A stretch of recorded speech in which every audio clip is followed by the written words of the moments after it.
recording? Okay, we're recording. That is fine. I'm going to switch over to Discord, which means I have to switch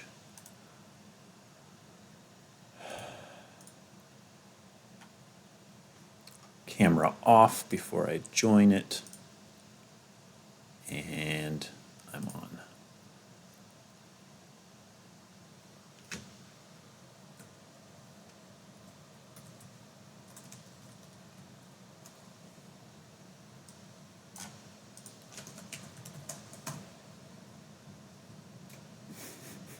That's cool.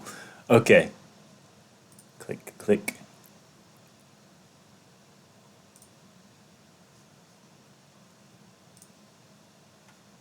Hello. Hey, Sean. There we go.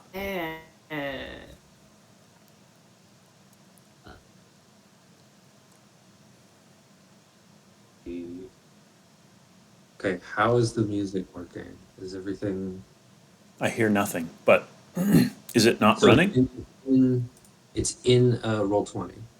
So, Oh, I need to turn that up then. Let's see how that's going. yeah. It says it's paused at 58 seconds. Music. Okay. Right, I'm guessing you... Because I imagine... Ooh, there we go. I hear it now. Okay, do you have control? You have control over your individual volume, I assume? Let me look. 'Cause Okay. it's quite loud at the moment. Master music volume. Yes. I just turned it down a bit. I don't know if it did that for you as well. Oh yeah, I see. You have to. I don't see a way to. Hang on, audio and video. And then master music volume There's is a what I'm. master. Yeah, that it is. Yeah. So you don't have a jukebox tab? Oh, we do. It's just we see what's playing and that's it. Just a now playing box. It's kind of cool actually.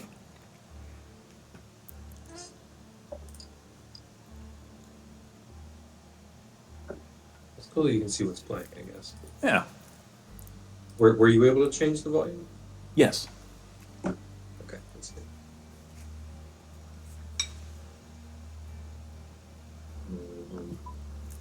So hopefully that means I'll be able to... Now I'm going to test something. I'm going to turn the music up, and then I'm going to turn it back down, and I want to see if that affects you guys. Yes, it does. Did it went up and then back down? It went back down to my Awesome. level. Okay, so cool. So okay. So I'll be able to adjust the volume of each one relative to try and balance them to get them in the same. Are we supposed to be able to hear music right now? Yes. In Roll20. Not in Discord. So I'm trying that out for the first time. At least first time in a long time. It's not as cool as Elden Ring music, but kind of sounds. It sounds a little MIDI. It's not as cool as Elden Ring music. Yeah, this is from Barony. Oh, gotcha. I have a dungeon synth playlist in here now. Oh, cool. So I felt like sometimes that might be appropriate. A little bit more gamey, I guess. But yeah, I won't be playing this if you're ever in immediate peril. We could just play like Dwarf Fortress theme over and over and over and over. I don't know what Dwarf Fortress sounds like. I'm assuming Is it a little like this? No, it's very much unlike this. It's just a guitar strumming away very calmly the entire time. That's nice. It's like a 5-minute song and it just plays the entire time. No other tracks to the entire game. It's really relaxing though. So it's one of those that you hit go and you walk away for 12 hours and come back and you're like, oh yeah, they're doing stuff now. Okay, I better sit here, pause it, reconfigure the dungeon. What's it doing? Where do I want them to dig? What do I want them to do? I've always been kind of interested, but very intimidated. It seems easier now that it's like on Steam Not and really. stuff. No. Not really. It's very complicated, but it is worth learning. um. Daniel, speaking of games, I read of a game that takes like 2 years to complete in real time. Like the game progresses even when you're not playing it, and stuff changes gradually as you just sit there and let it play out. I mean, But it takes like I've been running Cookie Clicker for like 3 years nonstop. really, Yeah. wow. Cookie Clicker seems like one of the good ones. Well, it's written by Ortel, which Ortel is like the best author for random generators ever. He comes up with the weirdest random generators for like naming Manny, and stuff. you weren't here. You weren't here when we. Is the volume okay on the music? Because we did find a way Yep. for you to fix it. Okay. Yep. There are audio settings. All right. I mean, maybe tell me what they are just in case. Yeah. But Well, I- I didn't fine right figure it out. You guys did. Did you change the volume? And under the settings, Oh, There's- of course. there's audio, video, Video, I and guess. then master music audio, volume. video. Yep. Okay. Cool. Thank you. Okay. Been a little while.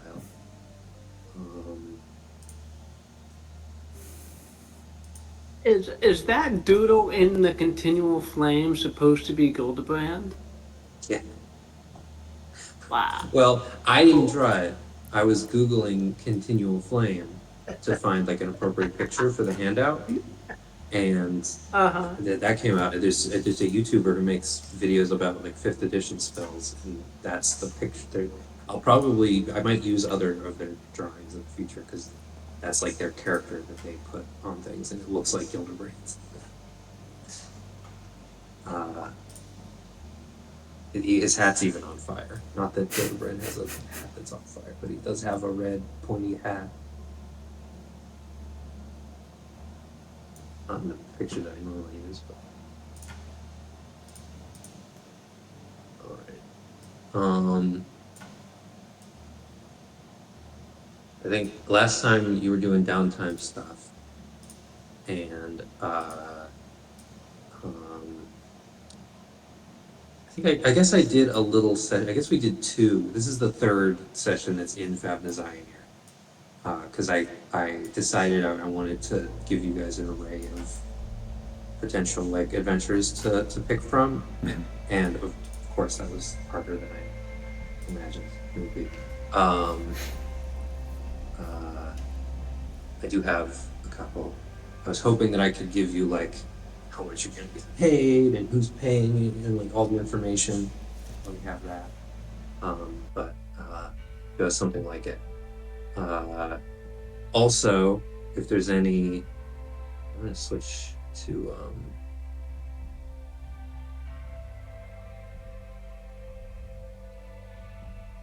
Favennozionir, and I'm also gonna switch to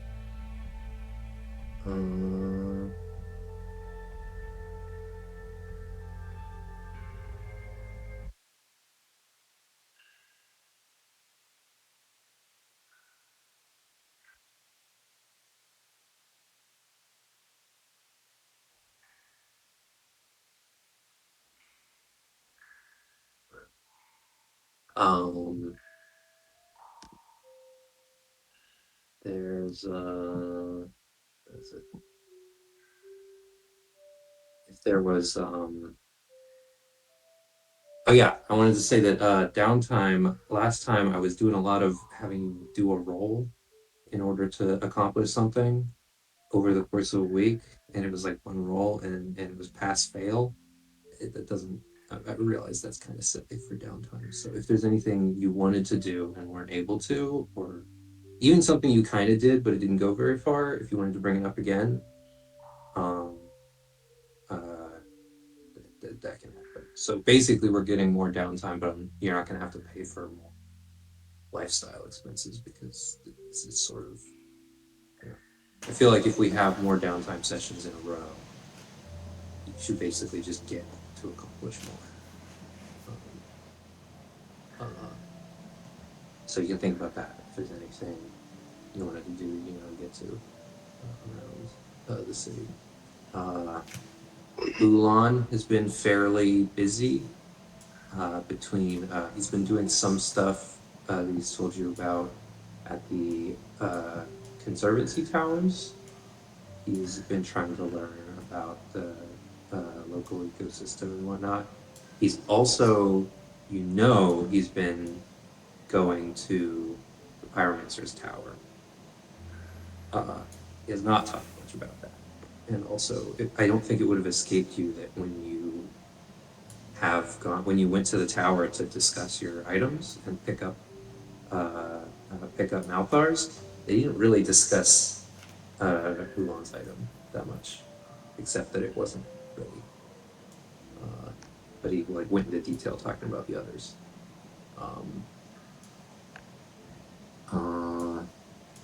Ropert has also been fairly absent because he was scouring the city for crab fights. Yep. All the ones that you remembered were in the Gorgon Spires, and you haven't found any of the old spots that you used to go to. Crab fights, as in, like, So there were like everybody gathers around and pits their crab against the other crabs, like so underground cockfights. basically Cool. they were there was a little variety in how they worked. They were never quite illegal, but they were kept there. They can be noisy, messy. It's a playing game. Correct. This is the stalagmite organ. Yeah. There's only so many recordings of people playing it, so there's going to be a lot of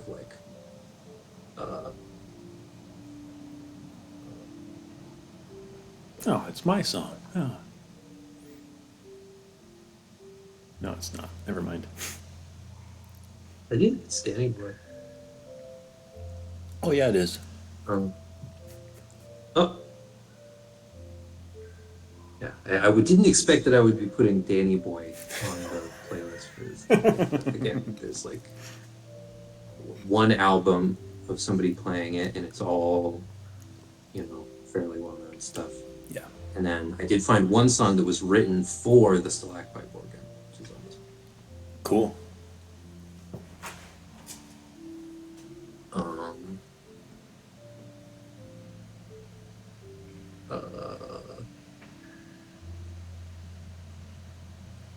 So yeah, there's the stuff you were planning to do. Ropert, you're looking for crab fights, and of course you're probably itching to schedule a new mission from Delving Hall because some of your funds are starting to run dry on that. And I imagine you want to get your money's worth for the membership fees. Yes, I would like to do an adventure. All right. Well, Delving Hall, I wanted to have a map for Delving Hall ready, but I can at least show you the layout that I was thinking about. My funds are not really running that well. I have 190 gold people. It's not too bad. Ulan is broke, so if you don't get a new mission soon, you might be paying for more of his lunches. Might be buying a bunch of dirt because he's planning on setting up a garden in the old menagerie, and that might require a few more purchases than even like setting up a garden on the surface would, because you can't just go in the backyard and dig up some soil, because there's not really soil just lying around. You can find soil down here, but it's not just everywhere. It's just it's the map of Delving Hall that I was working on. It's subject to change. I'll put it back on the dungeon synth for planning an adventure.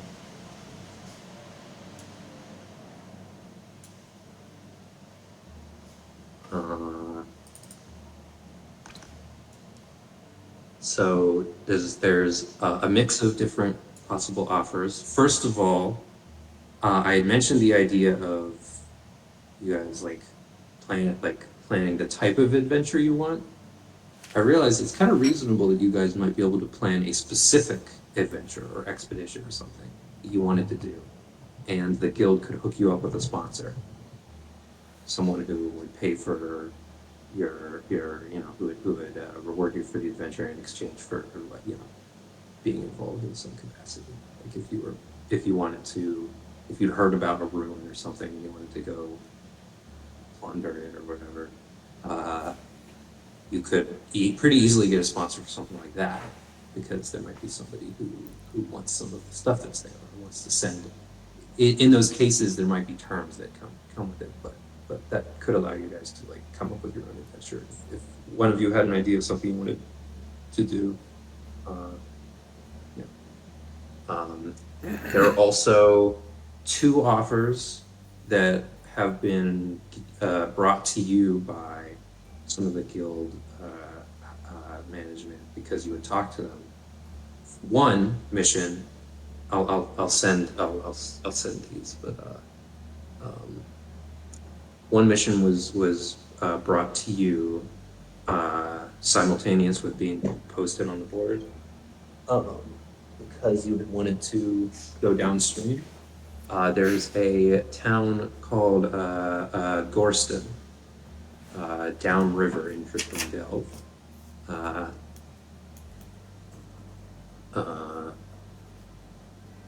The shores of Gourstain have grown thick with slime, and it's causing problems with they rely most of the people that live there work in fishing or adjacent to fishing, or farming clams and that kind of thing. So this is kind of an environmental catastrophe, and they need somebody to they're hiring delvers to go check it out, which tells you a bit about the issue. People don't often go to delvers for just just do anything. There's a reward, and they're also offering travel and amenities. Another one offered to you because you did very well on your extermination mission last time in the sewers, and so a fairly similar adventure job was offered to you from the mining guilds. They have a elemental problem. There are creatures called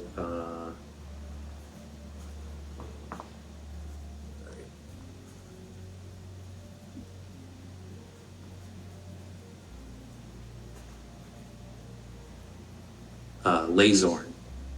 There's creatures called Lazorn, which are bullying miners and stealing things, causing problems, blocking off certain passages, guild wants them gone. So there's a fairly large reward for that. So those 2 were brought to you, one because of your history, and 2 because of your requests. In addition to that, there's some general offers. There's a private offer where someone says, procure for me the most peculiar shell from my collection. before the next drip tide. So somebody is offering a reward for the most peculiar shell. We can fuck. Yeah. That's one What's that, the you know, distinction some of these between- what's the are, that's more of a distinction- standing offer where like people can bring shells to them. That's not exactly something that you need to set off on specifically and then come back.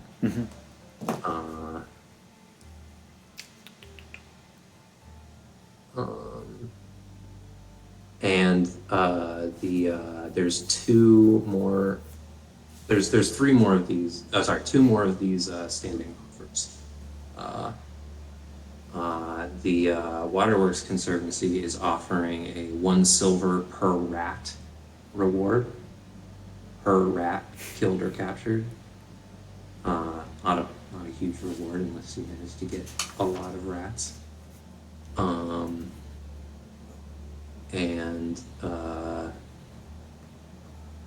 The Wormsden Watch is offering a reward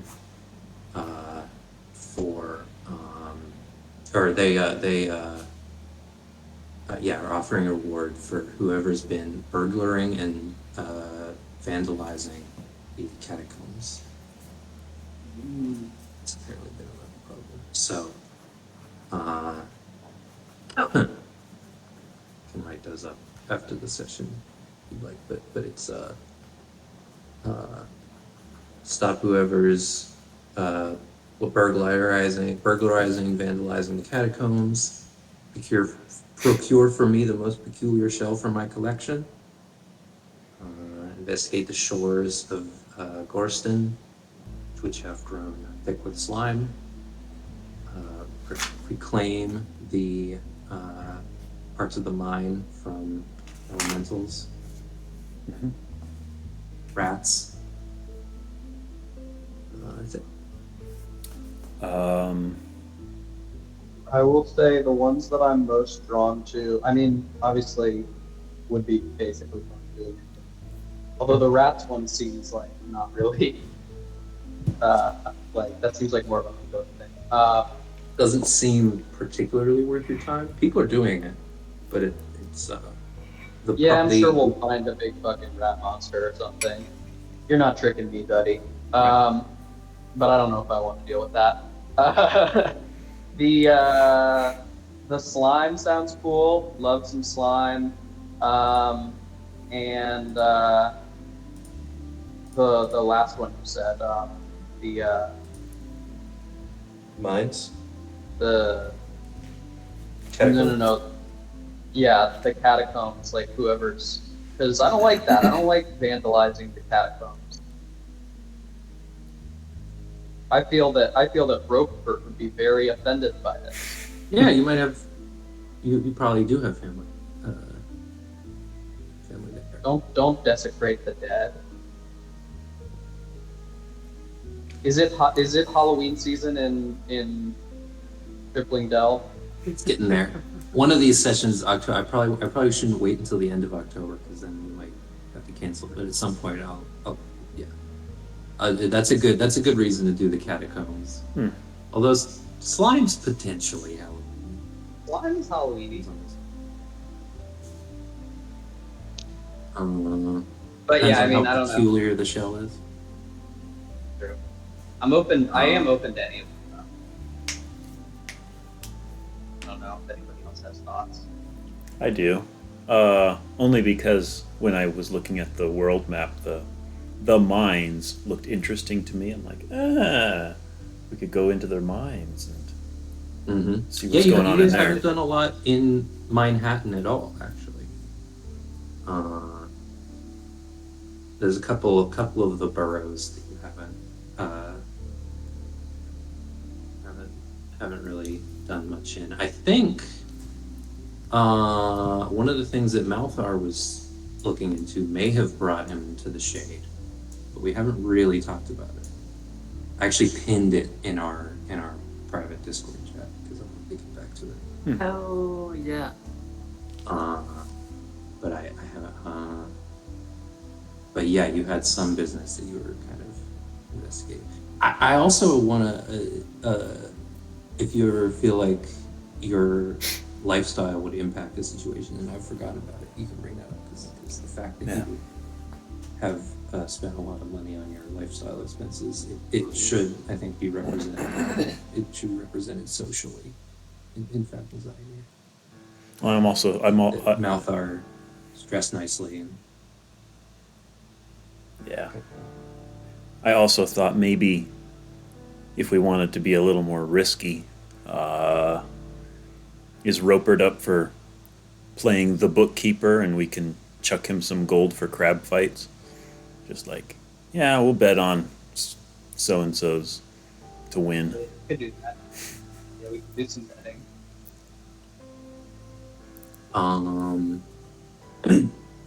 Where have you gone looking for crab fights? Yeah, I 'Cause the haven't first found place- any crab fights, but I'm sure I You can. didn't find any in the Gorgon Spires. It seems like that has been a lot of the markets have expanded, and the entire bottom level of both islands are fairly busy all of the time, which didn't used to be the Perhaps. case. I would imagine I might have perhaps asked around the public house. Yes. Okay. That's a perfect place actually, because you find some fishermen who. Can I ask them if they know any crabbermen?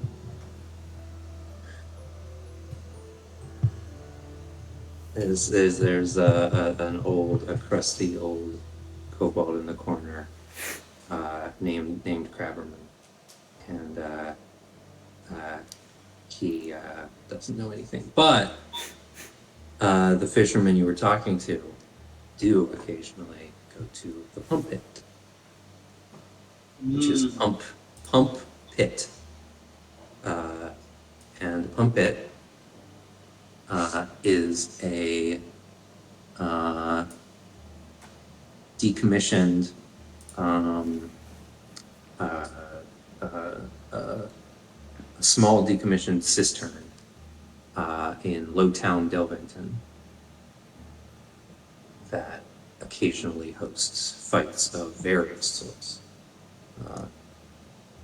They're not always operating, and there's not like one group of people that runs things there, but occasionally at low moontide, there will be some kind of event there. There's usually whispers about it beforehand. They know that there's not any crab fights on the horizon because they would know because they keep an eye out on certain acquisitions of. Usually there's some whispers about because when people get a hold of a good crab, if someone comes into town with a nice fighting crab, that kind of spurs things into motion where somebody will bring out theirs and then they'll arrange for a crab fight. But they're pretty sure that it might be worth checking out because sometimes there's other kinds of fights. There's pit fights.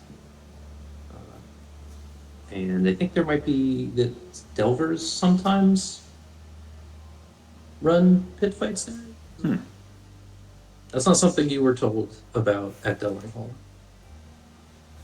But the fisherman mentioned too. Are there other boroughs besides Manhattan? There's They're 5. like they make a fist. Yeah. Can I guess some names? Yep. Is one of them Crystalline, like Brooklyn? Pretty good. No. That would be good. Manhattan is the one that's the punniest. Is there? This is not one of the real New York boroughs, but Deep Island instead of Long Island. These are good. Manhattan is the only one that's like a direct New York borough pun.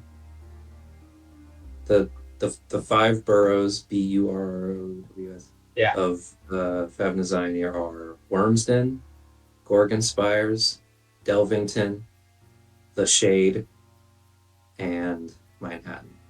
So The Shade is sort of, it's like Kind of like the Bronx. yeah, but I mean, it's probably not like the Bronx, but it's good look because it's um, completely dark all the time. Is there any? Does one of them have a lot of crystals and maybe could be nicknamed Crystalline? I would guess that most, if there's like places where crystals are bought and sold, it's either going to be Gorgon's Organ, where you grew up, because that's where like the dry markets are. It's going to be Wormsden, because that's where the fancy people live, or it'll be the Shade. That's another sort of trade. There's docks. There's dark docks in the Shade. Maybe that one has a lot of bronze. It can be nicknamed the Bronze. The Bronze.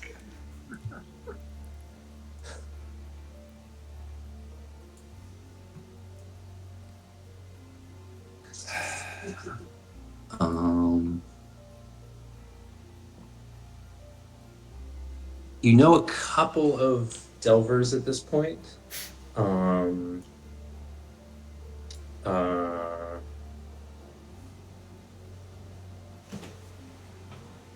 I had a note for delvers. Apparently I don't. But yeah, you know a couple delvers at this point. None of them have mentioned to you that they run pit fights at the pump pit. But yeah, you have a lead on possible crowd fights. Well, what do we think? What do we think, fellas? What do we think we gotta do?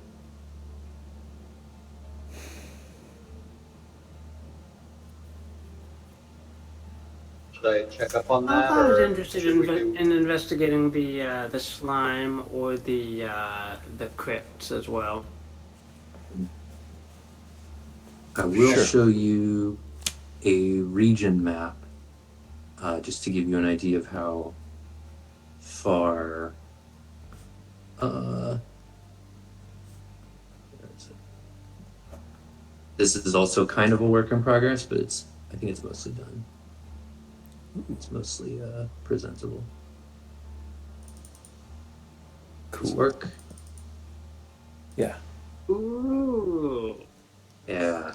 I was thinking I haven't totally worked out how it'll work, but I'm thinking it's he'll average like three hexes per. The thing is, there's not days, but it's like how many hexes you can travel before you need to rest. I'm thinking if you're traveling by boat, which is how most people travel, if they're going long distances in Driftling Delve, you'll be able to travel four hexes by boat across these sparse areas, the ones that are marked by just a simple stalagmite stalactite. Yep. And then three by land if it's clear. You'll have to spend multiple movements. That's what it'll be. I'm guessing it'll be like you'll have movement. You know, how many squares can you move? How many hexes can you move? And then difficult terrain will reduce that.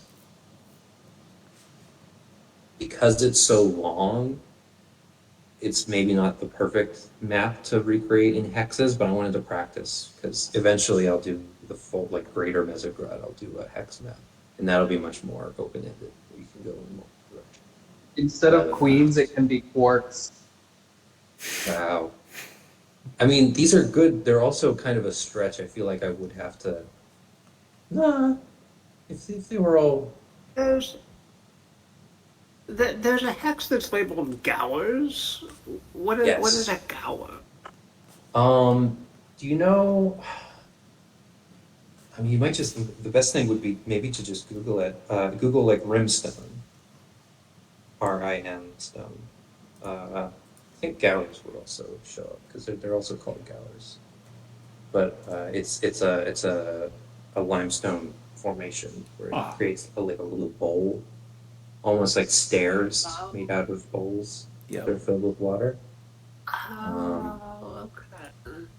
In areas where there's an elevation change in Tripling Delve, sometimes you'll get a river that switchbacks down.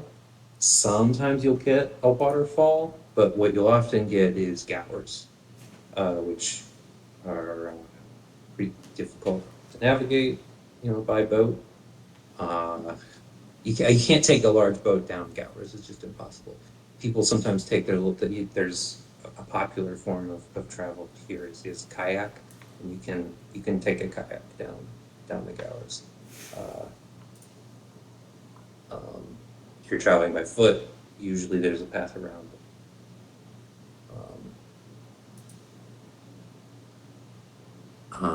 Yeah, there's no Gowers on the map at the moment because there are Gowers in some of these unexplored areas. They've been explored. Gourstain. Yes, so that's Gourstain, but it's spelled Gourstain.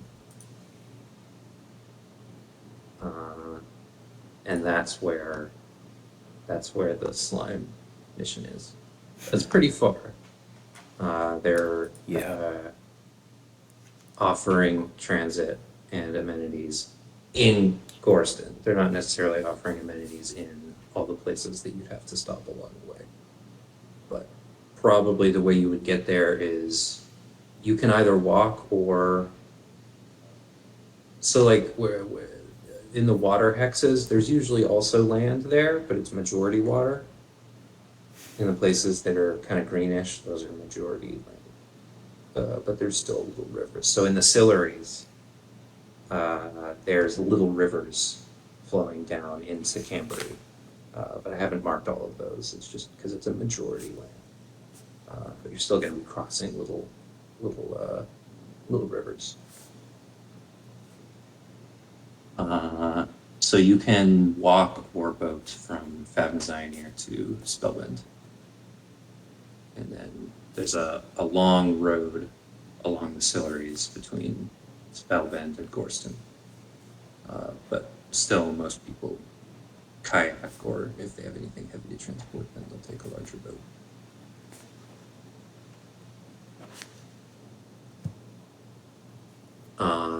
The catacombs are outside of Favennozionir, but they're still like within the Favennozionir hex. Yeah, the only out-of-town mission that you have immediate access to is the one in Gourstain. Okay. But if you had other, like I said, you can also make a mission if you wanted to go to Spellbend for some reason. Some of the sites that petrifacts were being poached from, they're mostly along the Silleries between Spellbend and Gourstain, in smaller villages that aren't marked on the map right now. There are little villages along there. People that are traveling the Sillery Road will stop in the villages and like stay in somebody's house or something. There's not a lot of proper inns though.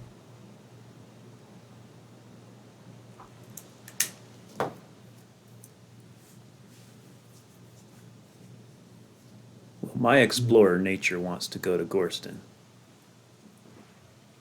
I'm happy with that. So if it's a Yeah, tiebreaker, let's if it's a go to Gourstain. tiebreaker between the slime and the catacombs, I'd go slime. You do know one thing about Gourstain, because you read some letters in Gildebrand's house. You know that his apprentice is from Gourstain. Ah. Erky. Hoagie. Oh, Erky was the uh, halfling that you got that book from. oh, okay. Erky Oh, yeah, Timbers. yeah, yeah, yeah.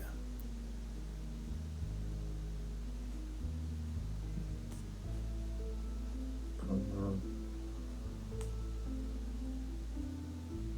You think we should take a boat all the way down, or take a boat to was it Spellbend, and then walk the rest of the way?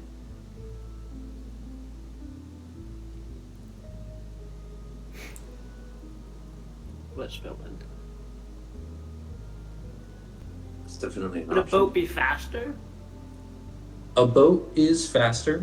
None of you are very experienced on a boat, though. You did, I mean, you're more experienced than you used to be because you had a pretty intense crash course in underground boating. So that helps. This will probably be easier than the waters. I made a big deal when you came to the Underdark about one of the most dangerous things down here is water. And Naidaadi especially experienced that firsthand. Right.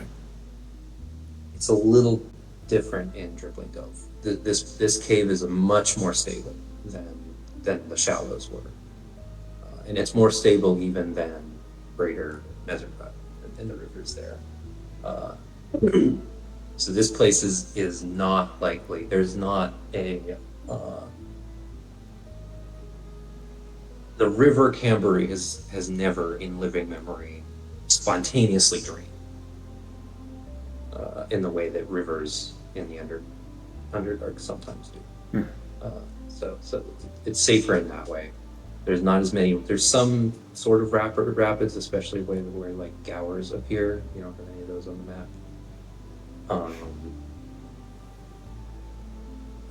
I'll be back. Sorry. No problem. It does have some dangers, though. Sure.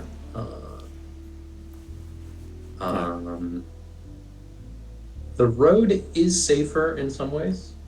You don't have to worry about animals as much. There's not a lot of large animals on land. More the farther downstream you go.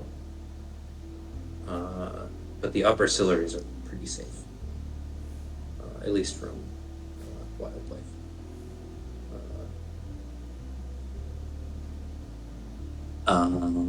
Whether you're traveling by boat or by land, you'll be able to stop at small villages, and if you want to try and stay there rather than camping, which can be safer. Sometimes they'll want money, but they can offer food too.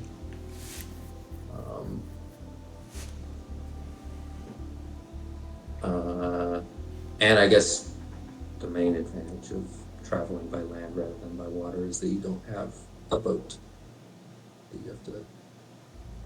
Because if you ever do end up having to travel by land, you have to take the boat.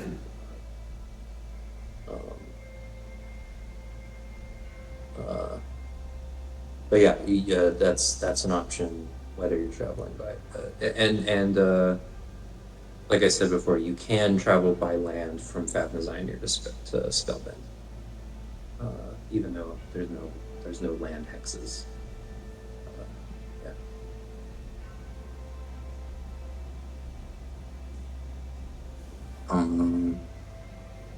If you would like, there is a pit fight happening at the next low moon type.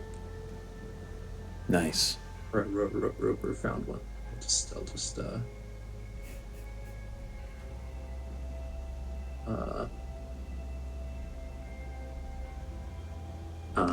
you don't know much about how it works, but you know where it is. Would you like to? Is that you It's not a crab fight. I was gonna joke that when I was planning to give you a crab fight, I was gonna joke that you probably leave the druid behind because I knew Alex would be present for this one, probably. Uh, but this isn't even a crowd fight.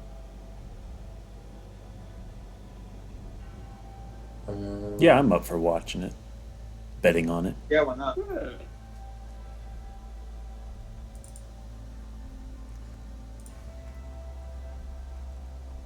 Apparently, there's a fade out setting on the music, but I don't Ah, exactly know how it works.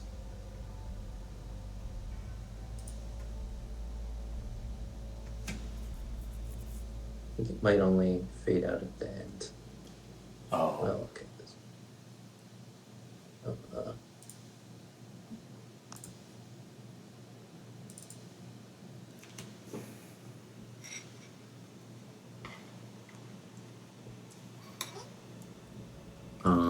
So from Delving Hall, you can take a stair down to Lowtown, Delvington. There's a lot of fairly dimly lit passages along the water, tunnels through the rock to the other side, but the majority of the open space is along the shore here. There's a mix of houses and docks and houses above docks and smaller shops than the ones you'd find on the Gorgon Spires. But by the water, it's both more spacious but also more crowded. There's like more open space that isn't rock, but then a lot of things crowd into those spaces. But there's also a lot of waterworks infrastructure. You can see down here, you can see up to the aqueducts that are often kind of hidden from above that transport mostly waste to the sewers that two of you have been to. And following one of the pipes that you were told to follow, you get to it looks an awful lot like a coliseum, but apparently it's a cistern that's been converted. Oh, before I should probably go to the map to make sure it's ready before I move to it. Oh yeah, that's not.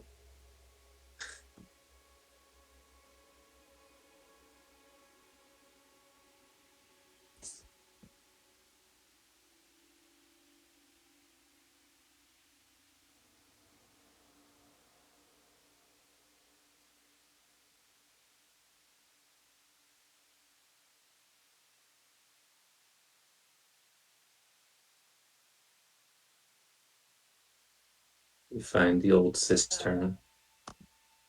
It looks like Hey, this looks familiar. the uh, the light down here is mostly a mix of the reds and purples from above, but then you've also got the cheaper green uh, continual flame, and there's a lot of those in the middle of the pit.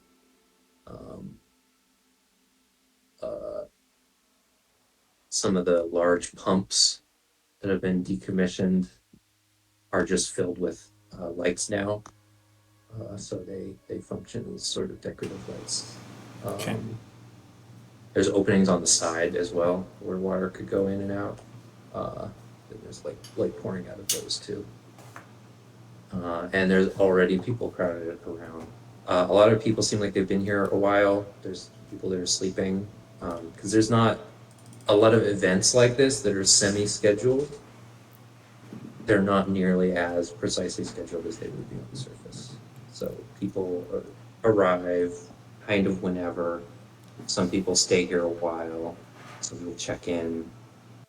And then it starts when it seems like there's enough people and everybody's ready. Cool. I shall return momentarily too. You can move your tokens onto the map. I think you're approaching from. You can approach from wherever. you probably walk around the edge on the outside first to see if this is the right place.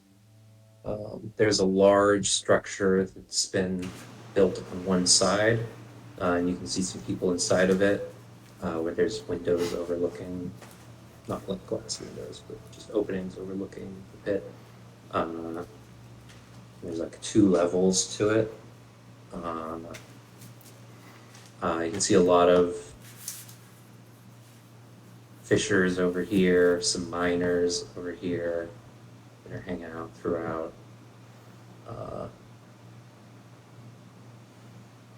People in groups, people alone.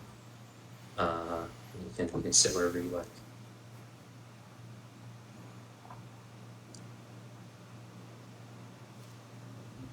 Is this to the southeast? Is that a fish person? It is a fish person. It does look kind of. It does. Yeah, there's a fish person over there. They're not sitting on a seat. They're kind of kneeling on the ground near the edge of the pit at the bottom of the stairs, and they're kind of sitting Ooh, where are my tokens? kind of on their hands and knees, looking down over the pit, and nobody's sitting anywhere near them. Do you know where my tokens are? Where you took him? Oh, did I you haven't seen drag the it? log. Did you drag it onto the map? Oh, we have to do that, I guess. Well, I mean, I could do it, but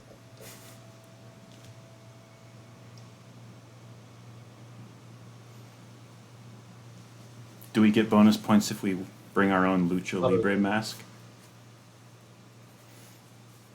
I don't know how it works. Ooh, I don't a know. horse. That's an exotic animal down here. Yeah, well, it's the only one I have. I would have brought the Nacho Libre one, but I didn't. You don't have a trilobite mask. No, it's a good idea though. It would be. It is a good idea, actually. That would be just a segmented.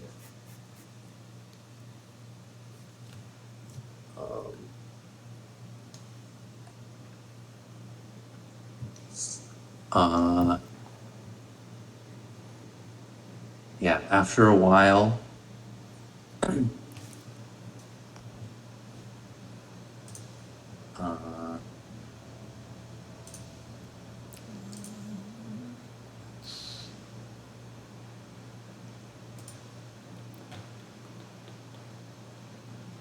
there's a bell that gets rung up here on the top of this platform, and a goblin in a red cape and hood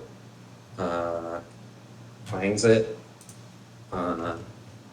and somebody else in a red robe runs the one of these doors down here opens up, and somebody runs out. They're kind of running in a way that suggests that they're trying to be funny, like running like a clown with like knees up in the air, and they're running out, and they run out to the middle here, and do like a sort of rodeo clown kind of non-speaking mimey performance. They start shooting magic into the air. They shoot a couple. None of you are spellcasters, so I won't tell you what spells they are. But start shooting like fireworky spells in the air. And at one point, their hat kind of catches on fire, and they're put it out, and that gets a little bit of a laugh. They are clearly dressed in a way reminiscent of Gildebrand. And at one point, they don't have any like thaumaturgy or anything to make their voice louder, so they're clearly shouting, but still the acoustics aren't great in the pit. but you hear them shout, "No, I will make a prediction!" And they point at someone, and then they keep pointing at them for a few seconds. And then there's a surprisingly loud fart from that corner of the audience, and it gets kind of a groaned laugh. And it's like he predicted that person would fart. It fart really loudly. Funny. So,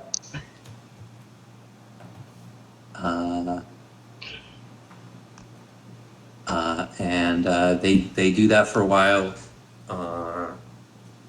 until the bell up here rings again, and they look like a little bit surprised and maybe relieved, and then they run back over this way. I think before that happens, you see. This one.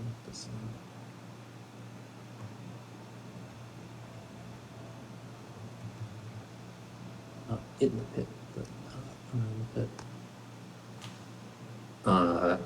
Someone has been going around and talking to people.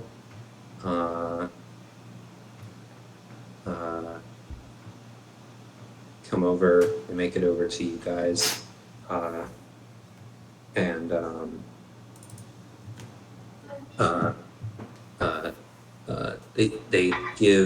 they talk to some of the miners over here. They don't talk to the fishers. They do talk to the miners. They talk to these people over here. They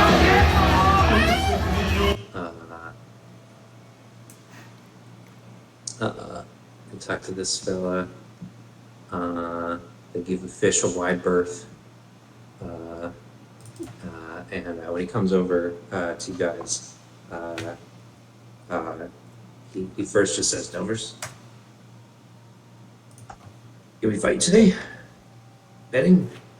Yeah. betting, Betting, not fight." not by. He says, "Well, we have the Rock Raiders returning. It's 3 miners. It's a gnome, it's a kobold, and a goblin, and they're going up against some Delvers. Actually, got what were they? Magrundin, Gobundus, and Jer."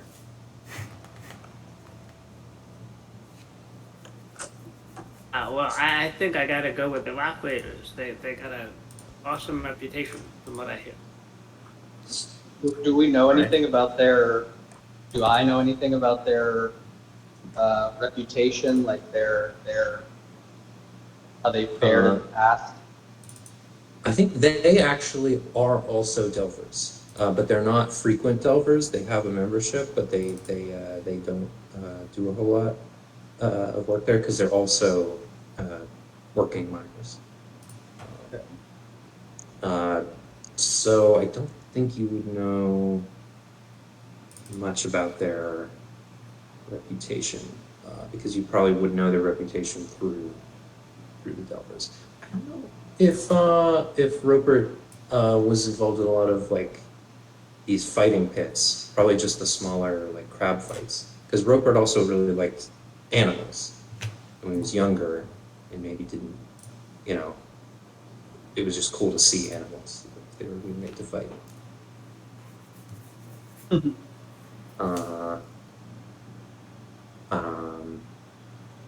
But yeah, well, what do you if you're betting? What are you putting up? What are our odds? Is there a minimum? Yeah, 10 gold. I'll do. Wait, are there odds on one team or the other? Probably should be, shouldn't there? I don't really know how this works mathematically. I'd like to do odds, but I don't know how to. I don't really know how it works. So I guess I'll just do double or. Malthar will bet 50. Malthar will bet 50. Is double or nothing sound good for this? Good, yeah. That's Just a simple way to do the bet. Sure. I didn't come up with betting rules because I thought you guys were gonna fight. It's okay. Oh. Yeah. You don't have to. I will also put in 50. 50 gold, and who are As you will guys I. putting on? 50 all around? Yep. Yep. All right. Uh, At 150 on the line overall. there's a from the guy's pocket. He's like, what's this? Oh, last minute, we've actually got some beasts in the pit. 4 beasts in the pit, apparently. I'll be back around for bets on that, but that'll probably happen after. Wait, they're not going to be fighting at the same. The people and the beasts? No. Because that 'cause would be it's funny different. if they just That put would the be beast funny. in there, and you could bet on the beasts killing everybody. That would be funny, but it's unfortunately it's different. The guys running the pit fight are different from the guys running the beast the crab fight. They would have to work that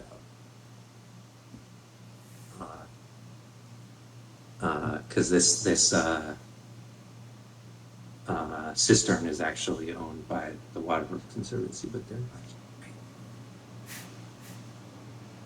And also not really using the cistern at the moment.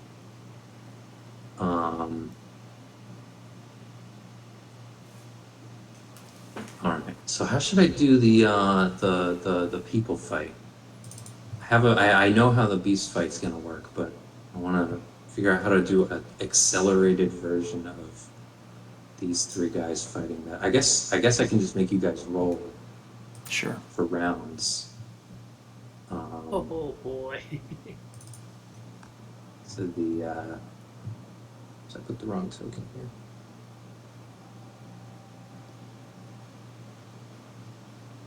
There we go.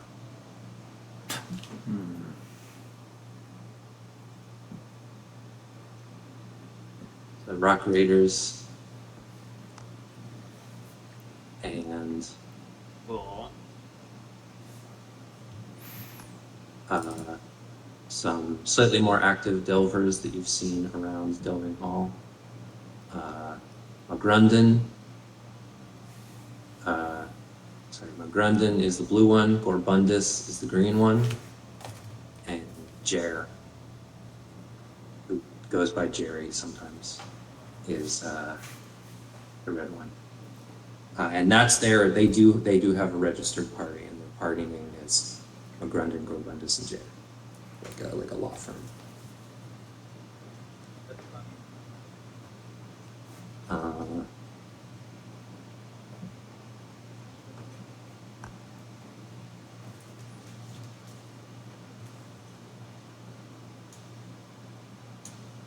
And they are the actual Delvers, or are they the Rock Raiders? No, Both rock. are delvers, but they're much more frequent, like Got it. working delvers. The Rock Raiders have long maintained membership at Delving Hall, and they'll occasionally do jobs mostly in the mines, but occasionally outside of the city as well. But they're primarily miners. They do prospecting work, but they're apparently experienced fighters.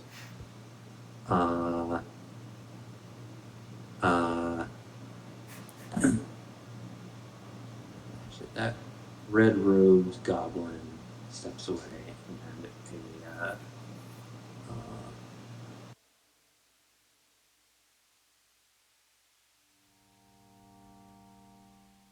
kobold who's running a pit fight, who is an older kobold you haven't seen before, shouts out, "Terms have been set. Bets placed. All right."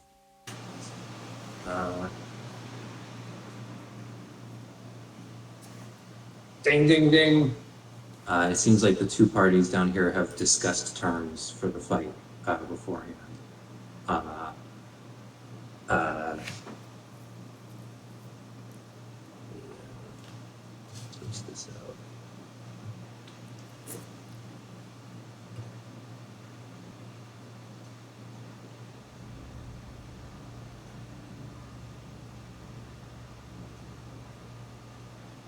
right. So they advance. Jer actually stays back a little bit and starts casting a spell that affects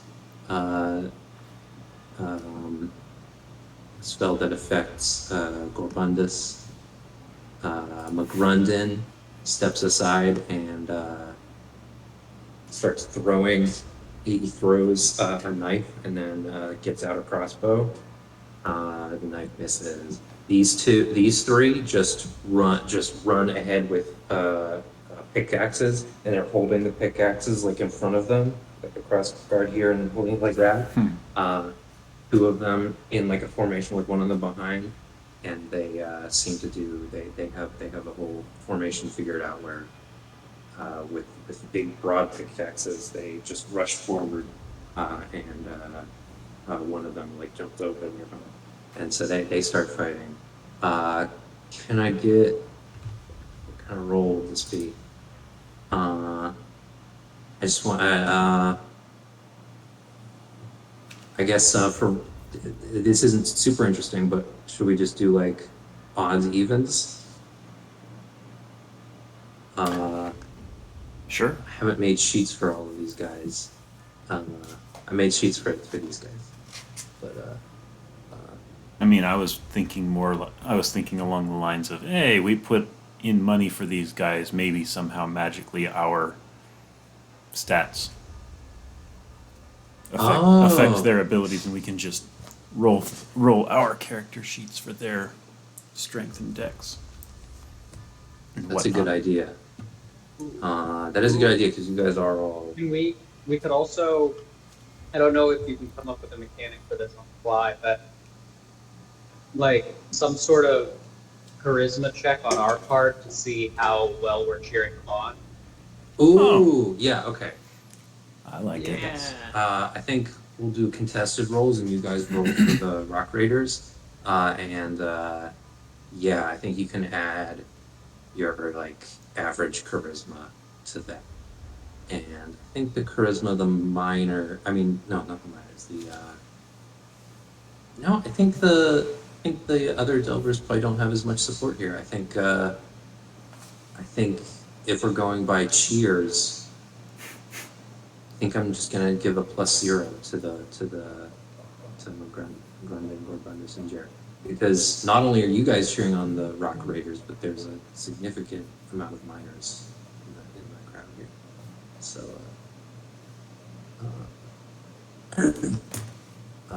Cool. I'll roll first. Let's say.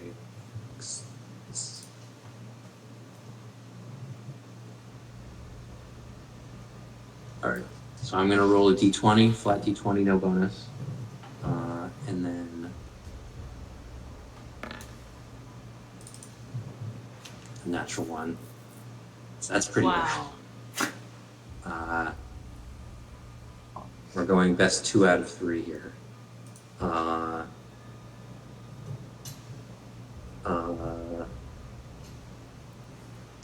I think each of you can use your can use your charisma once. So who wants to go first? I'll let whoever else first. I have 0 charisma, so. All right. Why don't you roll the first charisma check? I'll You're cheering. Leading the cheers for the.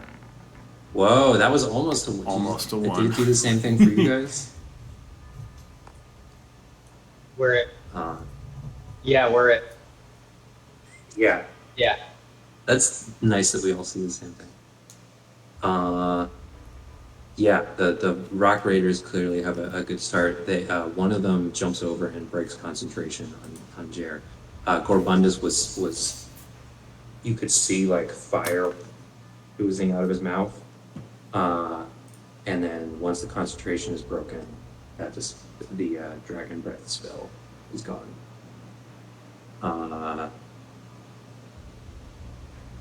And the McGrundon and Gorbundus are struggling to protect their caster.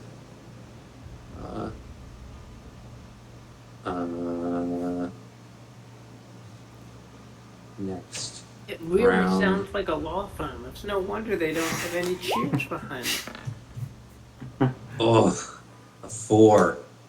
Who's next? Ooh. Malthar will lead the cheer. Malthar, charisma. 13 again. Yep.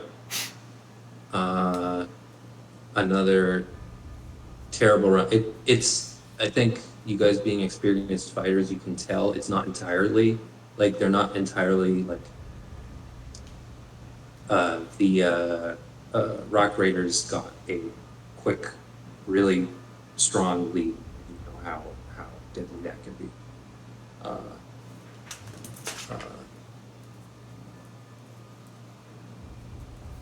Third round, final round. Wait a minute, no, that's 2 out of 3. So yeah, I think it's clearly Magrundin, Gorbundus, and Jer cannot come back from the Rock Raiders' quick lead.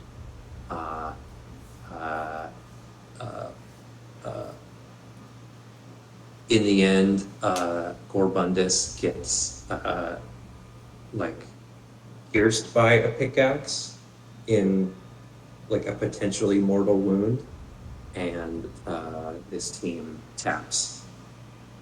And a cleric who they've clearly like are paying to be here comes out and fixes Gorbundus, and there's a cheer for the Rock Raiders, who come to the pit a lot. They don't always win, but they're fairly dependable. There's some crews that come here that are generally stronger, but they're the Rock Raiders are here most often. So if you guys come back and do a fight here, they're going to be like the I'm trying to think who's the first guy you fight in Punch Out? Who's like I haven't played Punch Out, but it's just a classic. I don't know. Sure. They're the first. They're the first. You know, Yeah. tier of challenge, but they're still very good.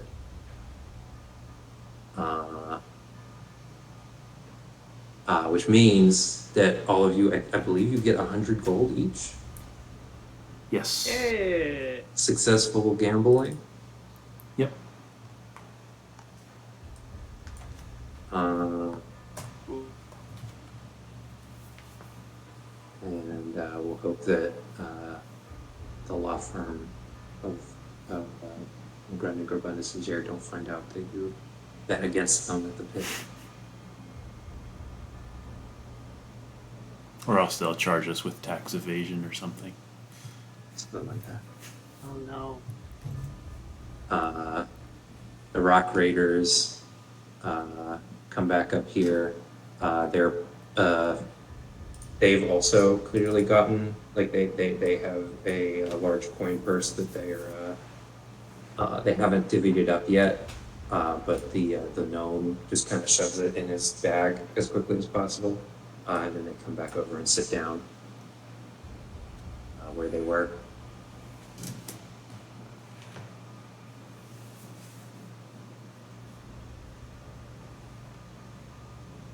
After a while,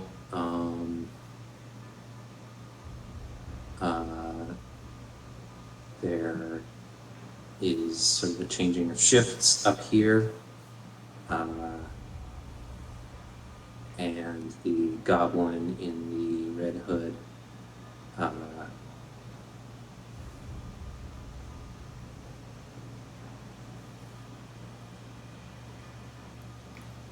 comes out.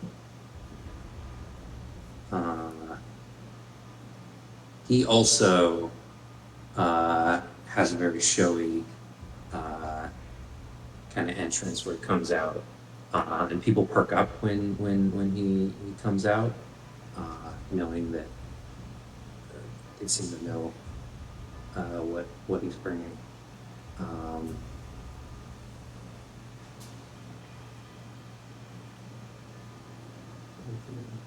My power went out briefly. Ooh. Oh, mine's kind of out. Some of my outlets don't work. And there's also a traffic light down the road that isn't working, so I'm assuming they're related. But it clearly says the outlets are working, Ethernet is working, but Wi-Fi is down. So it's a weird partial outage. That happens at my work quite frequently, where like one phase out of the two that we have running the building will die. Uh-oh.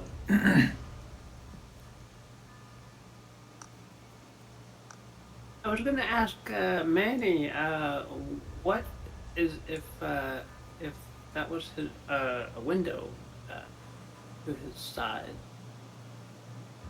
Oh, great.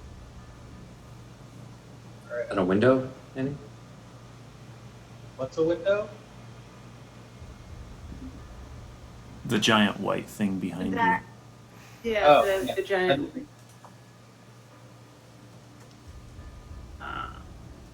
Or beast in the pit. We got one very hairy goblin in a red cape shouts from the pit. For beast in the pit. On my left. So actually, I guess I should say, I wrote my notes that he would be from up here, but that's not true. So up here, we've got a beautiful lily bug. She's got magic. I'll reveal the beasts. Over there, below you guys, we've got a nasty little porcupine. Ugly and poisonous. Over here, a sword peon. Now we're talking. Heavily armored, a nasty sting. And back here we've got a returning champion. It's a big old gator. Did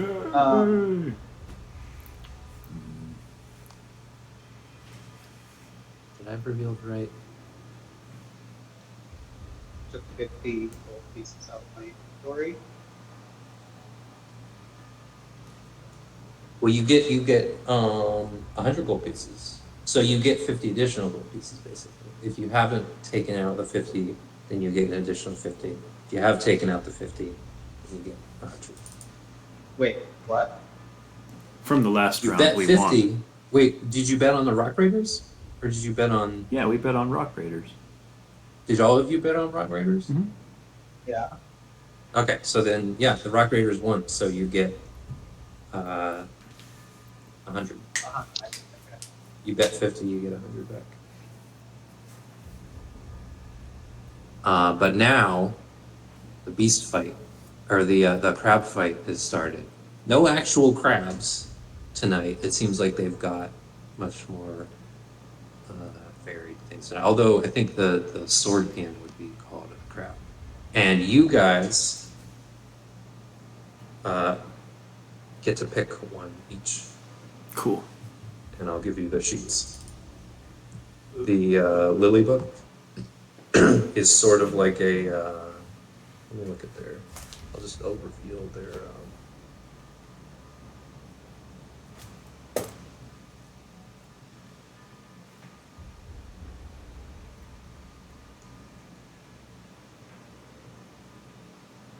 Revealed the lilybug, which is sort of like a. I think they're like a. Yeah, kind of a sorcerer. The porcupine.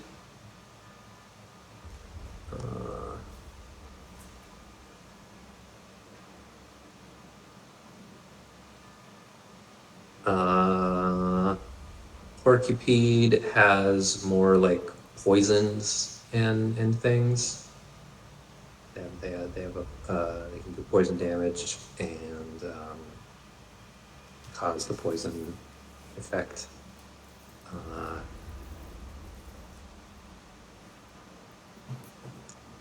the Scorpion.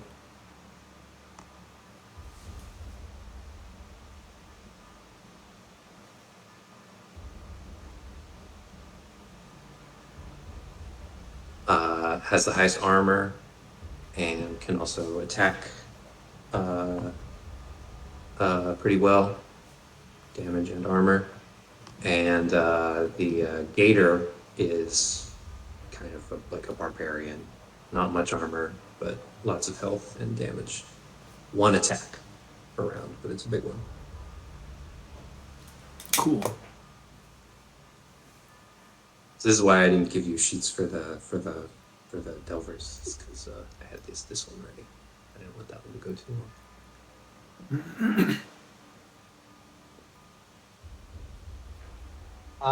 This one I mean, I could. If someone else really wants it, it's fine. But I like the sword. Sword pin. Sword. You can place bets and fight essentially with this because your characters aren't fighting. You can, I imagine you'll probably bet on yourself. The only thing I don't want is for you to bet on something else and then throw the fight. So they will. Got it. Throwing the fight means disqualified. I mean, I guess so. Right? You can tell that we're doing it. Yeah. You know, if you can, whatever.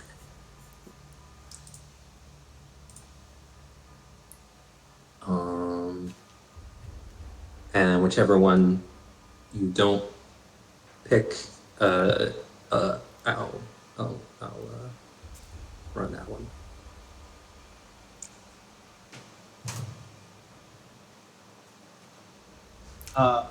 But yeah, I'd like the sword being on someone else really.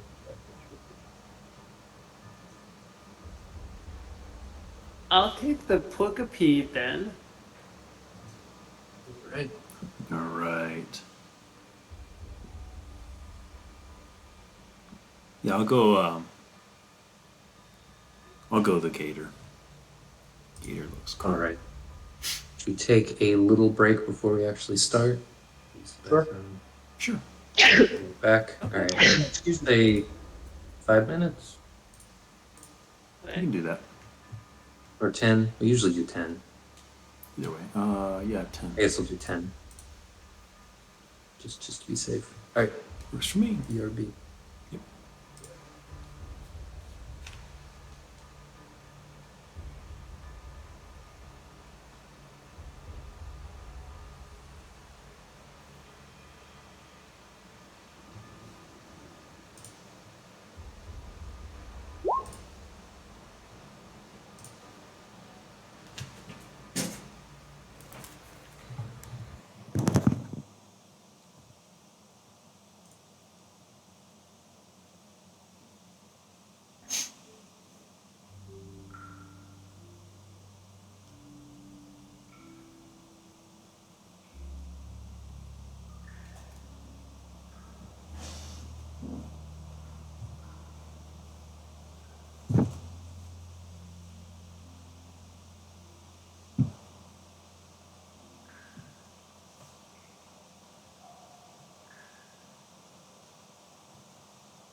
Oh, I love it.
Alright, I'm the right one back. I'm back. All right.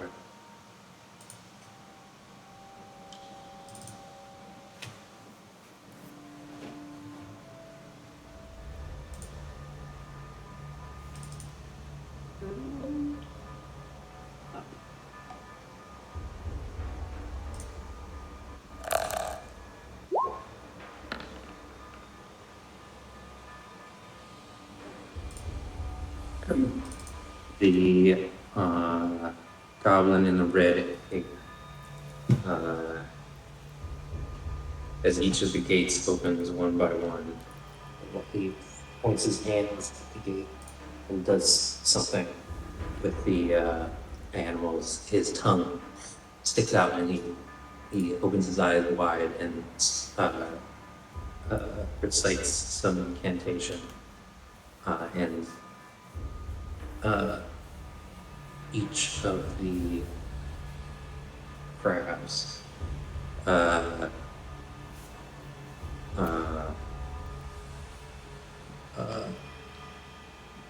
is going to attempt to win in combat against the others. It's charming.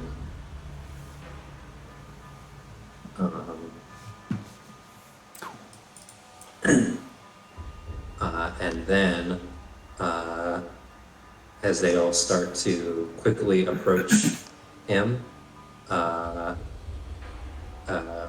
as they're all out, and kind of become a little ravenous, turns around and poofs out in a way very similar to Gildebrand, and appears back here at the top, which gets a little rude. It grabs the tip of the cape and kind of turns and disappears in smoke very quickly.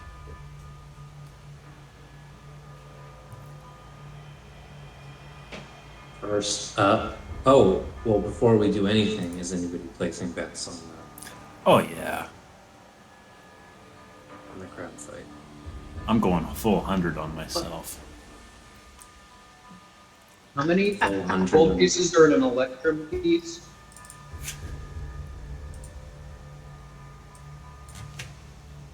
I don't remember. Is it a half or 1.5? It is about half. Half a gold? An Yeah. electrum piece is half a gold piece. Okay. Five silver, half a gold. I'm just gonna do 50 again on myself. All right.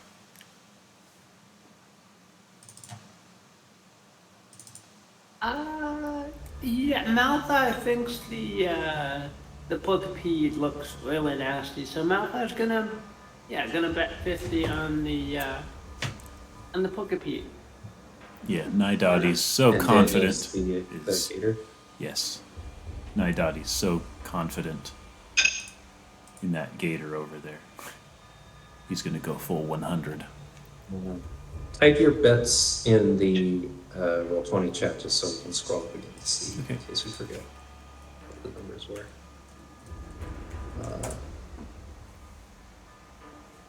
It's a tie for initiative between Porcupine and Gator. What are your dex scores? I'm guessing the Porcupine has. I think both are. Neither one's gonna be that dexterous. I have +0. So 11. Porcupine has 12 dexterity. You win. Okay, so Porcupine's first. Oh. What would you like to do? I said that you're compelled to fight, but that doesn't necessarily mean you have to rush. Is the Lilybug going to take a turn? Or are you going to announce I yours? forgot. I forgot I'm the Lilybug. Yeah.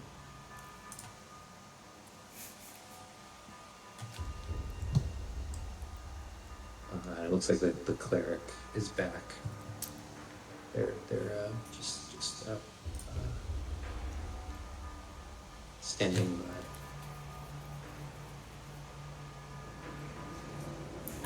Porcupine, is this land or water in here? Yeah, so that's that too. And there's about a foot of water, just enough that you guys can use your swimming speeds, but it's basically just enough that you can do either. Got it. Walking speed. Huckapede will swim 30 feet trying to get toward the lilybug. 1, 2, 1, 2, 3. It's like the best of both worlds because you get to use your swimming speed, but your attacks aren't limited by being submerged in water. Okay, that's it for Porcupine. Wait, is the Lilybug is first? The Lilybug was actually first. I didn't roll initiative until after, but that's fine. I'll go now. The Lilybug is gonna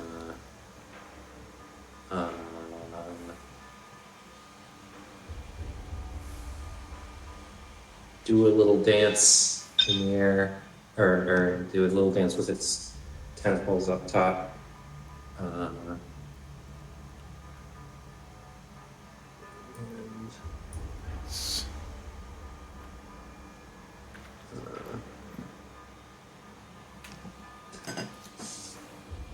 And it's going to. It's gonna move this way.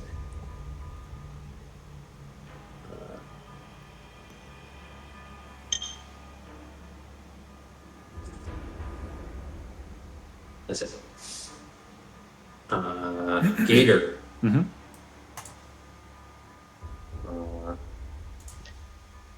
Which is not an alligator. You're sort of a fish-like kind of amphibian creature. Cool. It's shaped like a gator, but you've got fish feet. Right. 40 swimming speed. I'm gonna switch The over gator here is to. by far the largest out of all of these.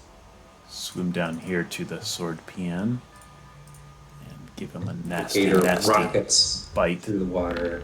Did I roll twice or something? Powerful Oh, tail. You only get one attack. yep. 12. That hit the sword. Ian? Nope. Dang. That's right. That's totally Armor's 2 armored. hit. Okay. And it's the Scorpion's turn. The gator just rocketed over. The gator is the biggest and also the smartest. But Naidaadi might make- not be. Go to make 2 attacks, first with the claw. Right? That's 23. That will hit. 23, nice. That hits I assume. Claws aren't huge, but they're sharp. You can click on the attack in the chat. No, it's a little bit. just the 23 does hurt, right? Yes. Hit? Yes. That does hit. Yeah, the gator does not have nearly as much armor. 4 piercing damage. 4 piercing damage. I will use the tail attack. These are all essentially level 1 player characters, so 4 is not 8. That probably doesn't hit. 8. How much? 8 misses. Yes. 8 probably doesn't. You latch on with the claws, and the gator's head like lifts up, and so you try to get it with that sword tail, and you're just being like lifted out of the water by your own claws. Well, that is all I can do. Right. The Lilybug is going to.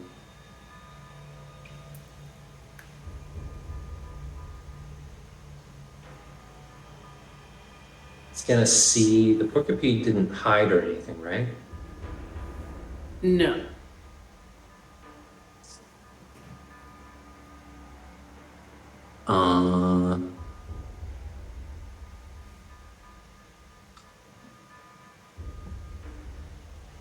It's going to bend its head down towards you and spread its tentacles, and there's like little lights that kind of appear, like little bubbles, and then they kind of erupt in a what looks like a geyser of glowing bubbles that heads towards you and fills your vision completely. It's an illusion. Casts Dazzle. So you need to make a Wisdom saving throw. Oh,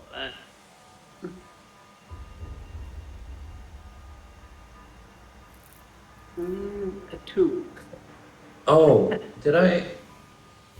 I think all of your sheets are set to Whisper to DM. Yes. There should be a toggle. You can turn that off if you want. Oh. Oh. I just clicked. I turned that on. I turned that on when I was making the sheets, so it didn't Right. give it away. Okay. That was 2. Down. It's just radiant damage.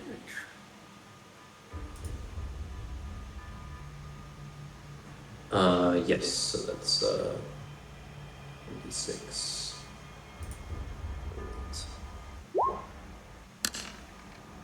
5. That's pretty. That's a lot. And that hurts. And I think you have disadvantage on your next Yeah. attack roll. I'll use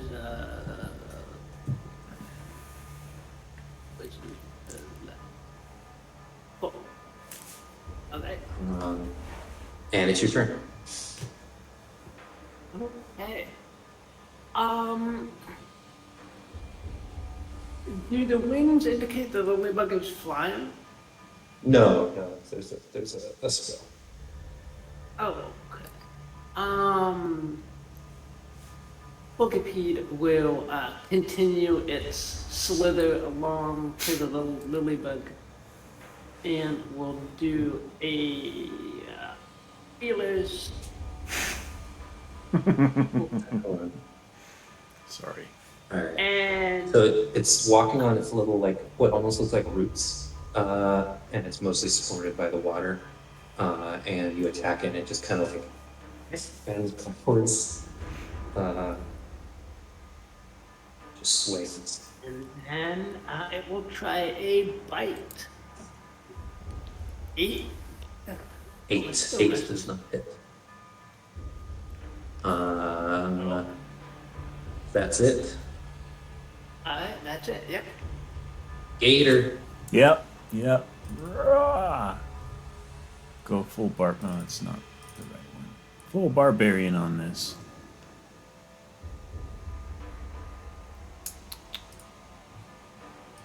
Bam. No, I should have said earlier, no guarantees that this is balanced, but 15? Does that hit? 15 does hit, yes. Nice. it's 11. Piercing. Holy shit. so as a bonus action, if you like, you can attempt to grapple. So that was an attempt at balance. Was to make No, I'm not going to grapple this round. it would also restrain if you manage to grapple.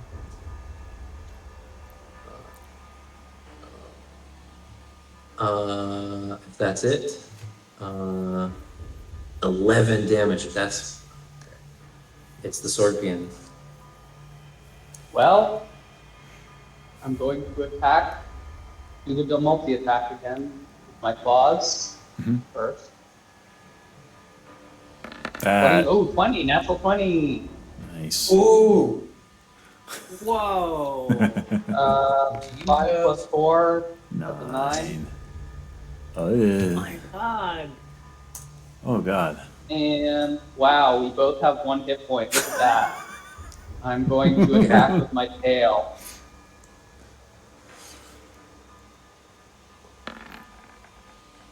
And Neither. I have 12 AC. okay, well, All right. that's that. Can you guys both see each other's health? Yes. Yes. Lilybug is going to shocking grasp. No. Porcupine, you need to make another wisdom saving throw. Okay. wait, hang on, I have a 7 side. Okay, that's funny. That's a success. You are not charmed Okay. as it sways hypnotically. Mm. Not this time. Not falling for it this time. It's a spell, so you'll open a section spell. All right. Porcupine. Alright. Multi-attack again with the feelers. Again. Oof. And the bite. Wow. Oh. Nope. Okay. It's hard to, because you're a slow little like worm creature, and this thing's also a slow worm creature, but it's comparatively nimble, I guess. It just sways out of the way while you kind of. Wow. Okay. Yeah. It's not the most exciting fight happening up top, except for the like flashes of light from the spells. Gator. What would Gator do? WWGG. Oh man.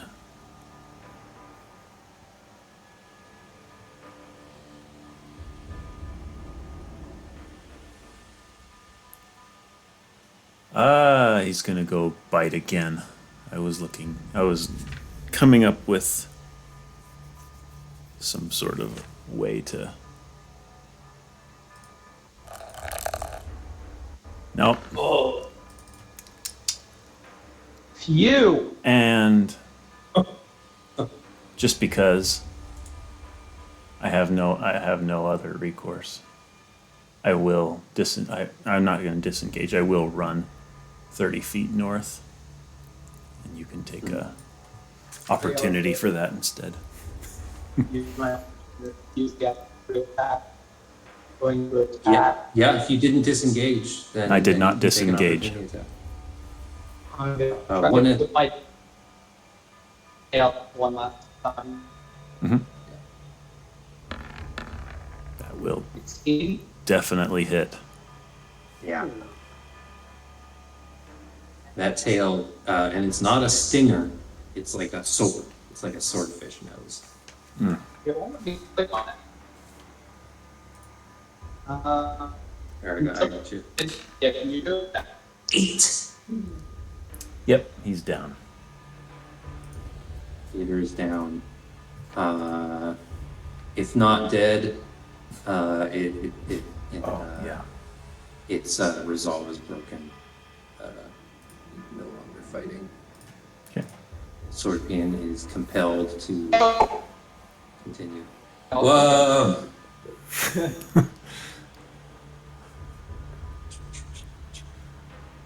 It's already dead. And now it's your turn. Right. How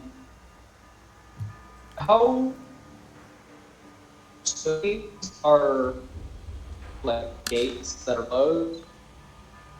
Yes. Um, The gates are all closed. how tall are these walls? Quite tall for you. They're about 10 feet up.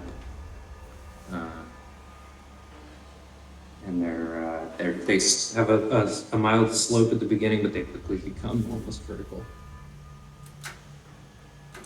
I tried to climb them.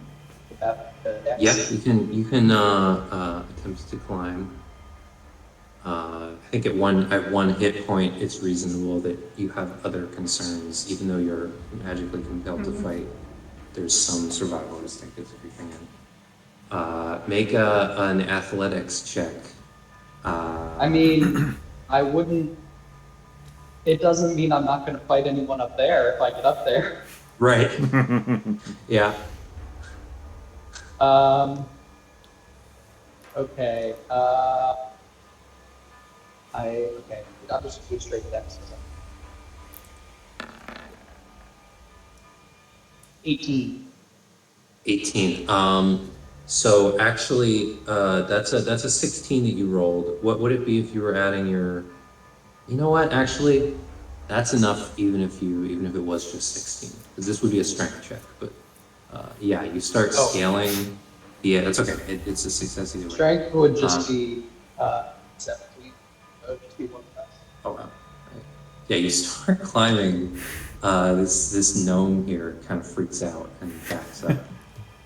Uh, uh, the cleric comes out of this along with whoever owns the gator and is prepared to like skirt around the scorpion, but the scorpion's not there, and so they just gather the gator and pull it back. But they don't. I think popping out of the gate, they don't realize that the scorpion's right above them. The audience does. But yeah, you can get to the top here if you want. I do. I want that. Nice.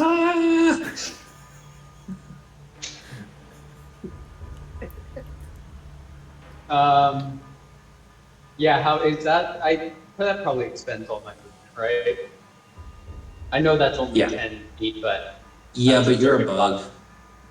Yeah, you're a big bug. I think getting up over that's your movement. And I'm going to hold a tail attack. All right, yeah. Once you get up there, you're defensive. Just kind of tail up there, which means as a bonus action, you could Yes, I can disengage.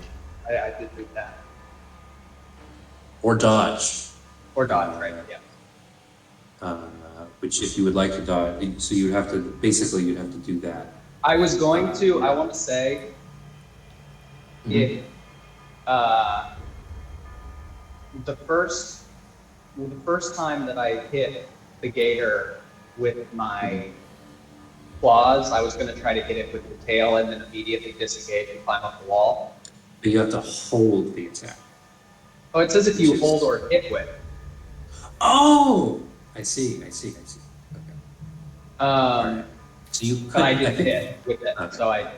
There's nothing to disengage from right now, but you could you could use the dodge action, which would mean going forward, anything making attack rolls against you would have disadvantage.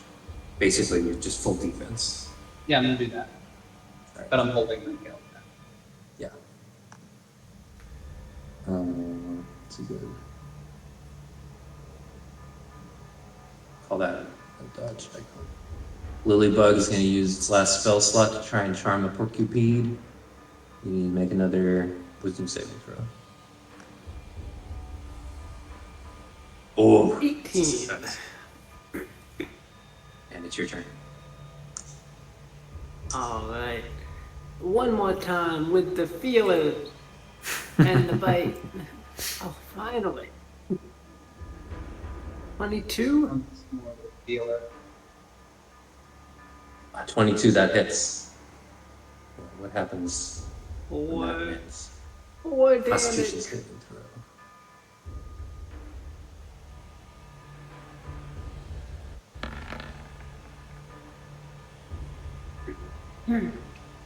It's a 10, so that is not a success. Poison. 4 damage and it's poison. You know what? Oh yeah, okay, no. I don't have any spell slots left for shield, which the Lilybug also has. Oh no. I really wish I could screw you over with shield in the arena again, because that's happened so many times to you specifically. But And then now that the feelers worked, bite. Give me a bite. 20? 20 hits. All right. 4, some little. 4 damage. 4 piercing plus 10 Oh, damage. yeah, that's it. That is Lilybug done.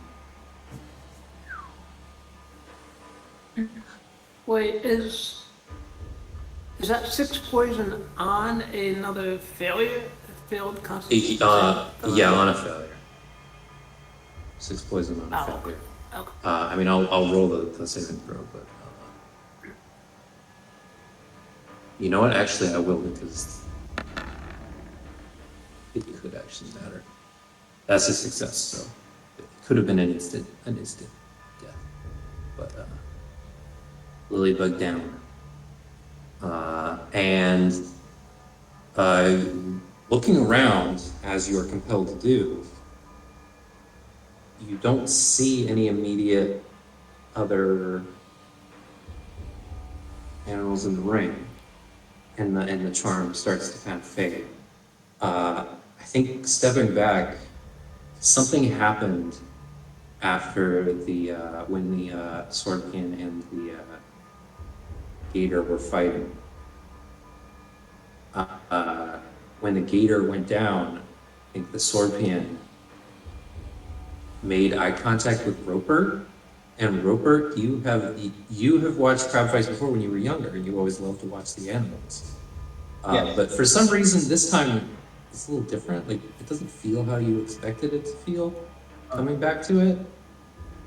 Like, What, does it I don't feel know. like cool? Maybe. You're not sure if the crab fight is different, or maybe you're different. But something feels different this time, and you do have magic over animals, and so somehow making eye contact with you, something happened with the sword band that kind of broke it free from that. There's a lot of commotion going on up here in the stands. The goblin here is arguing with one of the guards here, and it looks like there's a goblin fisherman up here that he's arguing with as well, who seems very like confused and angry, and then starts running over this way.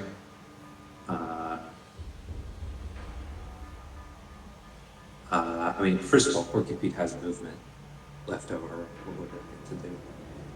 Yeah, Porky Pete is gonna do like a little victory lap around the Lilybug.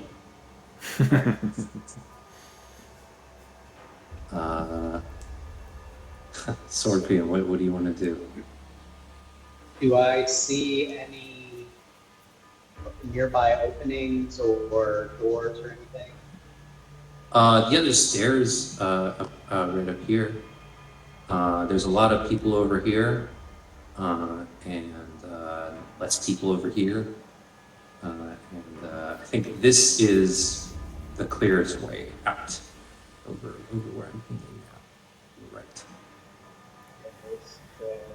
You also hear from this side a loud voice that you don't understand, but I think you recognize on some level the voice. You wouldn't know this, but it's shouting, "Stop that crab! That's my I'm crab!" going to dash and make it all the way to like here. I can make it one pass off the map. The fish guy, who was like staring down at the pit, totally wrapped, like sort of motionless, does like follow with its eyes the scorpion, and it does like a weird little.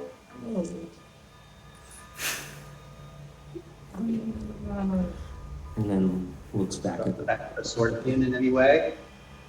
Nope. No. Okay.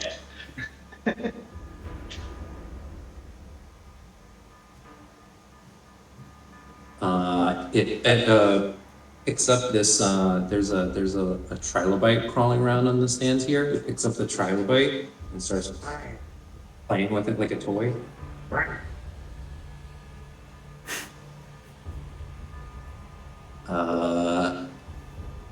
This goblin starts running this way, trying to chase the crab. The crab, I think at this point, nobody's gonna stop a scary swordfiend that's walking around with its sword, a tail waving around. If you like, the swordfiend could just make it to the edge of the water and Yeah. Scorpion's gone. Which means that the porcupine wins. Yay! All of the what I thought that we could do is go another round with, I thought maybe there would still be 4, but go around with the remaining 3, and you don't make additional bets. It's just your existing bets still stand, and you can make more, potentially. If that sounds reasonable, because I realize that the way I've set this up is that you guys are losing. Altogether, you're probably destined to lose more money than make because you're all betting on different things. Wait, so It still might happen, but that means that you're Lilybug. Unless you guys want to shuffle around, because there's no sword behind anymore. I'd be fine with either. I could shuffle around. I could take the Lilybug with it. Alright. Well, Lilybug has some. Lilybug's the only one with spells, which makes it kind of unique. But you know, to make up for that, it's fairly weak. All of the crabs, quote unquote, are healed and put back in the pit. It's also kind of fucked up, but we're not gonna.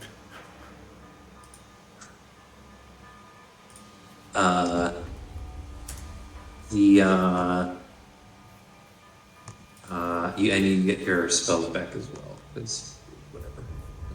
It's not really how healing works, but that's how it works today.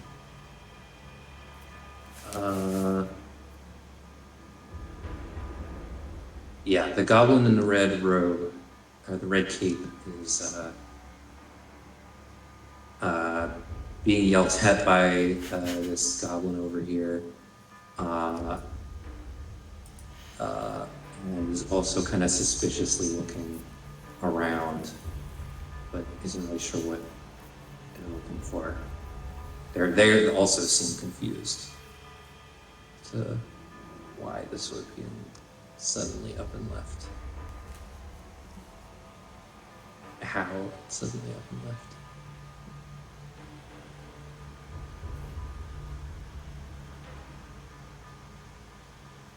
All right, let's roll an initiative again.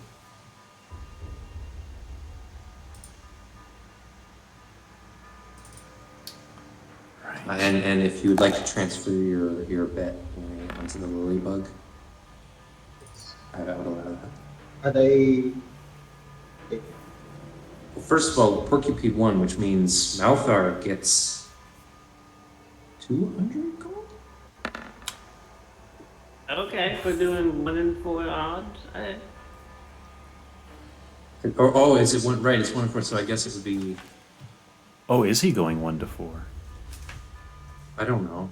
Because that would be I don't know how because he this betted work. he bet Yeah. he bet 50 initially. Okay, oh, I thought you bet 100 on the Porcupine. No, I bet 100 on the Gator. Oh, okay. So Malthar, you bet 50. Would you get 100 back, or would you get? Because we went double or nothing when it was 2 teams. Mhm. Should you get? Would you just get the pot? I guess the pot. I guess we can do that. I guess we can do the pot between. Then it's just moving between the party. Yeah, that's true. Then it's not really. I guess. So, Okay. We can figure it out at the end. Math. No, not math. For now, let's not worry about that math yet. That can happen later. As long as we record what happened.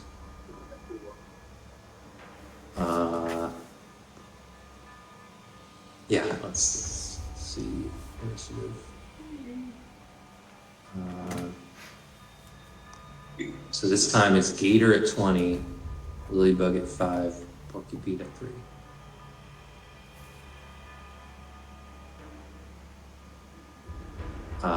The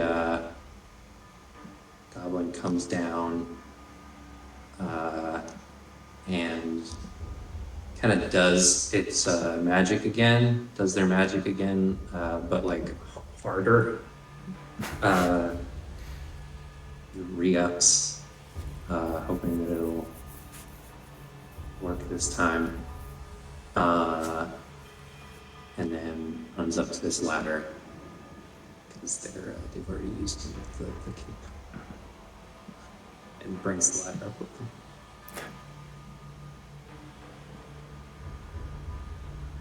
Ding, ding, ding. All right. Gator, Yep. what would you like to do?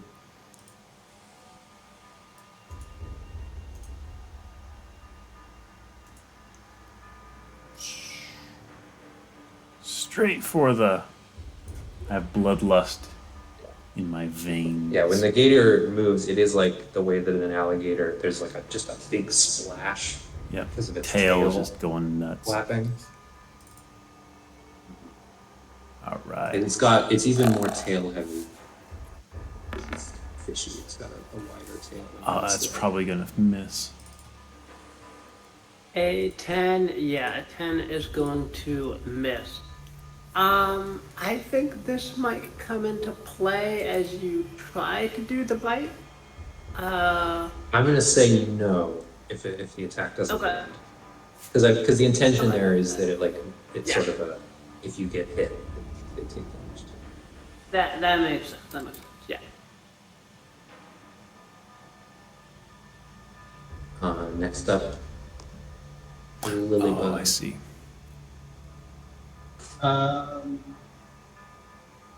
Okay, the Lilybug.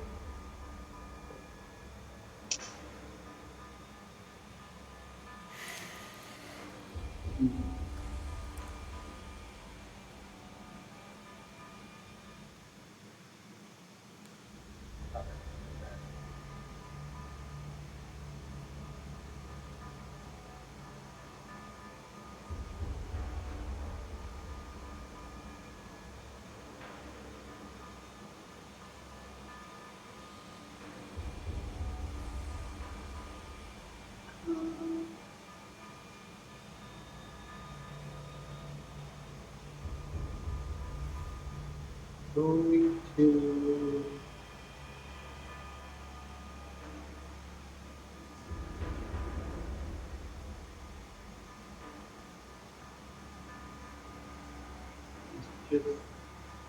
Actually, the Lilybug is going to move over here, Um, and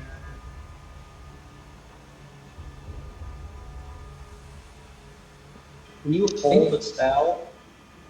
You can, if it's a spell that costs a spell slot, then you spend the spell slot when you start holding the spell. So whether or not it actually ends up getting cast, you're spending the spell slot.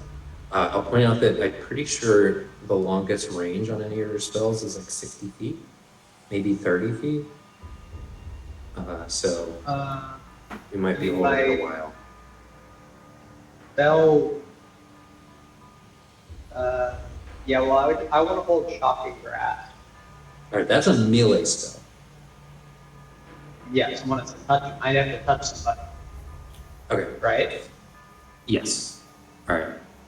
Okay, and that's a cantrip, so you can hold it each turn without Yeah. spending a spell slot. Yeah. All right. Yeah. Okay. You can do that. I'm not gonna make you play dumb, even though your animals are dumb. Or they're not dumb. Mine is.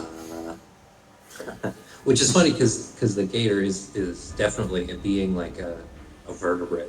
I gave it the most intelligence because the others are like worms and bugs and stuff. Right. This is the one that actually has a brain. I guess you're right. I guess I.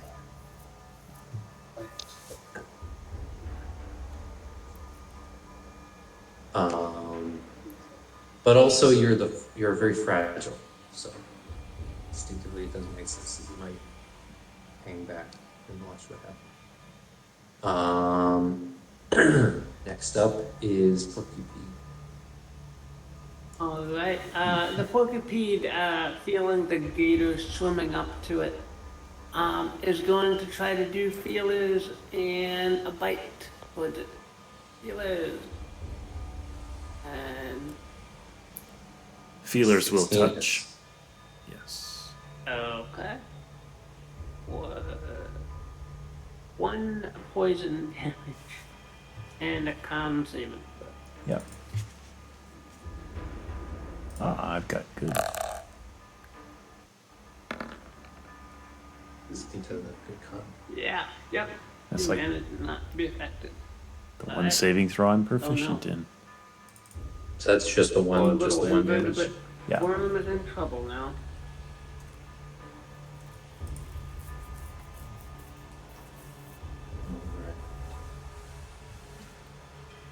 Ah, Yeah, that's it. Yeah, just the piercing or the poison, I guess. Because Yep. it was the feeler, so it's like one poison. Okay. Yeah, that's the thing with the porcupine. That porcupine potentially does the most damage if the attack and the saving throws. Hmm.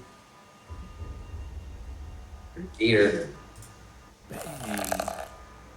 yeah. Oh. I mean, that's. Yeah. Yeah. That probably takes the porcupine out.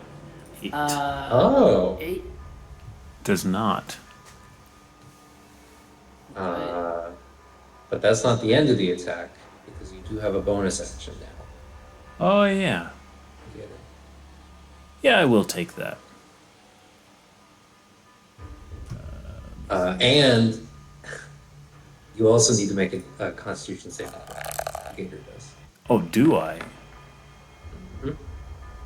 All right. Oh. Oh, yeah. The spines just can't pierce the palate of the gator's mouth. Yep. Oh no. Poor little wormy. There's like an oh, like everybody does, like they're not gonna get that porcupine back. But technically it's not over. It looks like it's over from the audience. Lilybug. Oh, were you grappled by the way? Yes. Yes. Yes, you were grappled and restrained. Lilybug continuing to hold. Continuing to hold will move. All right, that's cool. You were like shuffling forward, laying back and forth.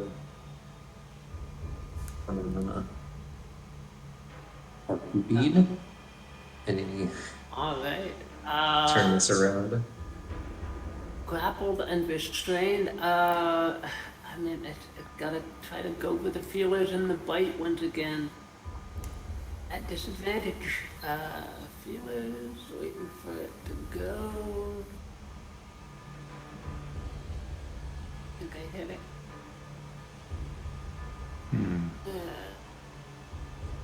Feeler. That will hit. Well. Oh. Okay. For 2 poison damage and a con saving throw. There's the other feelers now. And then bite. Oh, 16 to The success. bite will bite. So only 2 damage. Yep. Okay. And that's it for the book of Heat. Still restrained. Calm down, put me out of my misery. Okay.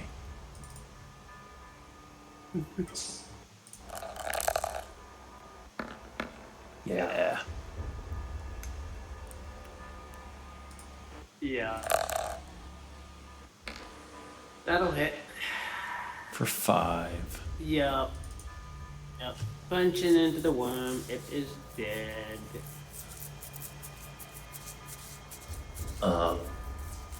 Also out on initiative 20, right after the gator starts shaking the worm, this gate opens and a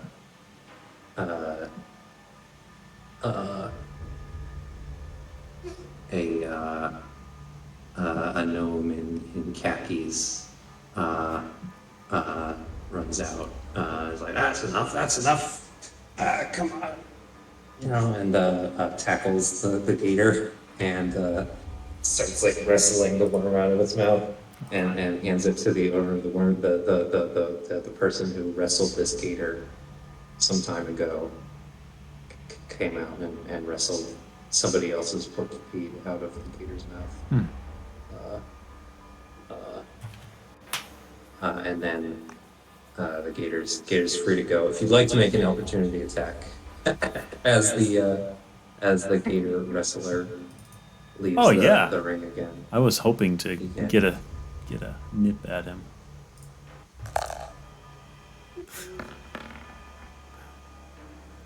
Probably not. But it comes close. Lilybug. His heels are like. Yeah.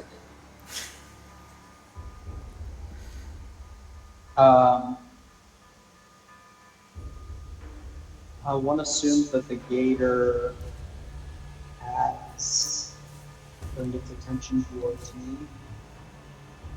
Yep. Going to stop. I'm not going to hold. Stop and ask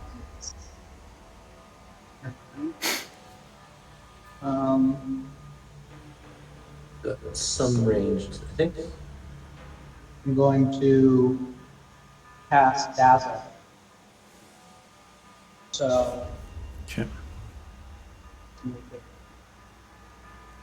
A wisdom saving a throw. wisdom saving throw. It's 12. Okay.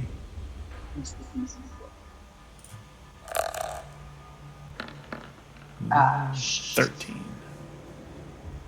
Nice. and I don't take half? Nope, nope.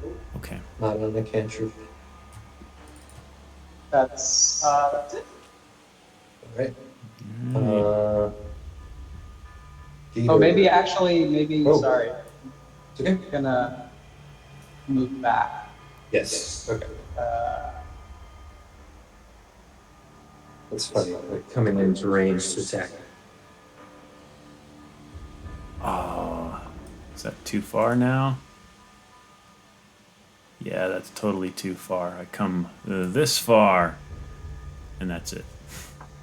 You do have a dash as well, if you like, True. or you could dodge, or you still have your action. Yeah, I will dash. Dash for my action. Go for that. Come up right next to you.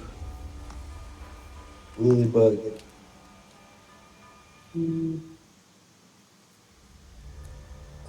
I put animal friendship on your spell list, but it functions for these purposes. It functions like charm person.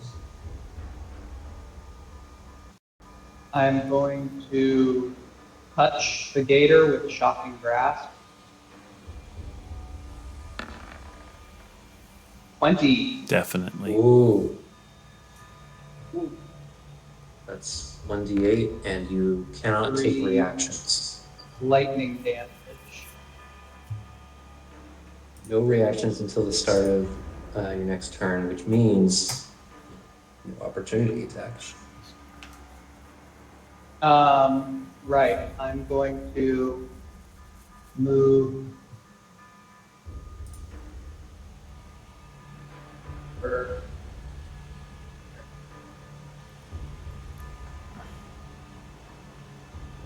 Oh. Got it.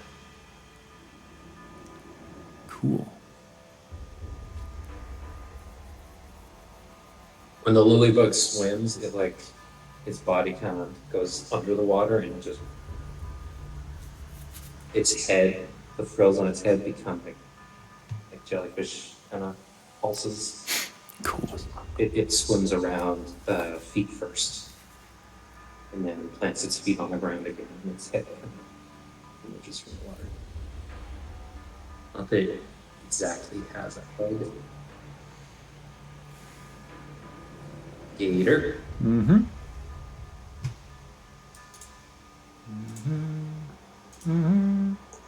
Bang, right around the corner again. I'm going to try this again, like I did with the other crab. almost the exact same movement too. Oh, yeah. that hit.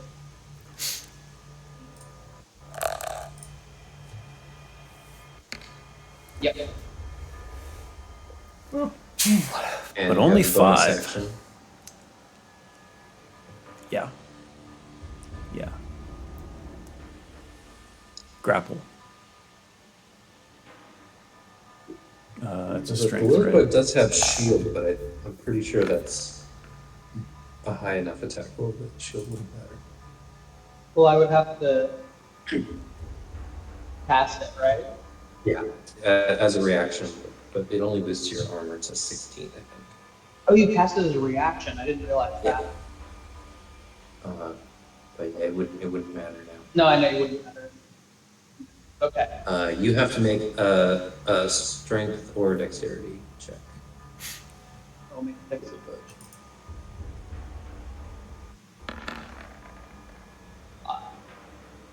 Oh, no. So I'm grabbing. It's grapple and restraint. And it's your turn, so you have disadvantage on attack rolls if you attempt to commit an attack roll.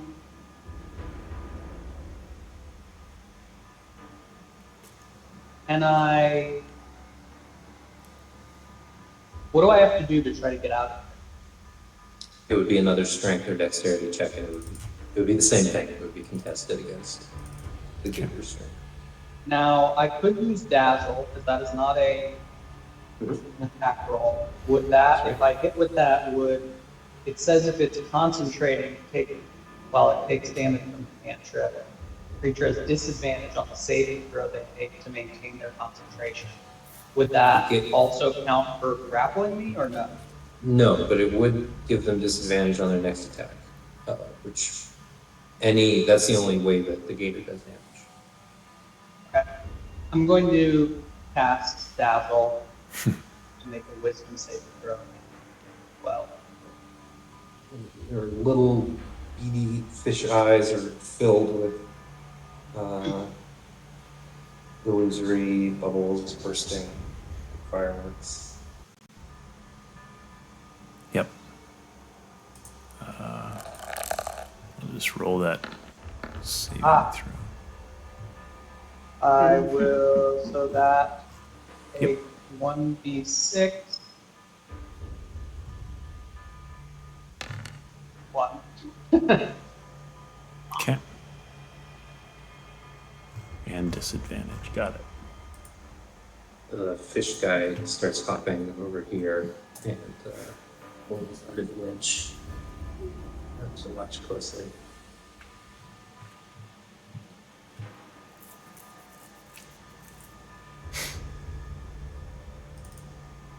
What just happened? I took 1 damage. I dealt 1 damage. And you have disadvantage on your next attack roll. Correct. And it's your turn. I mean, you guys can just go back and forth now. So, Yeah. Blam.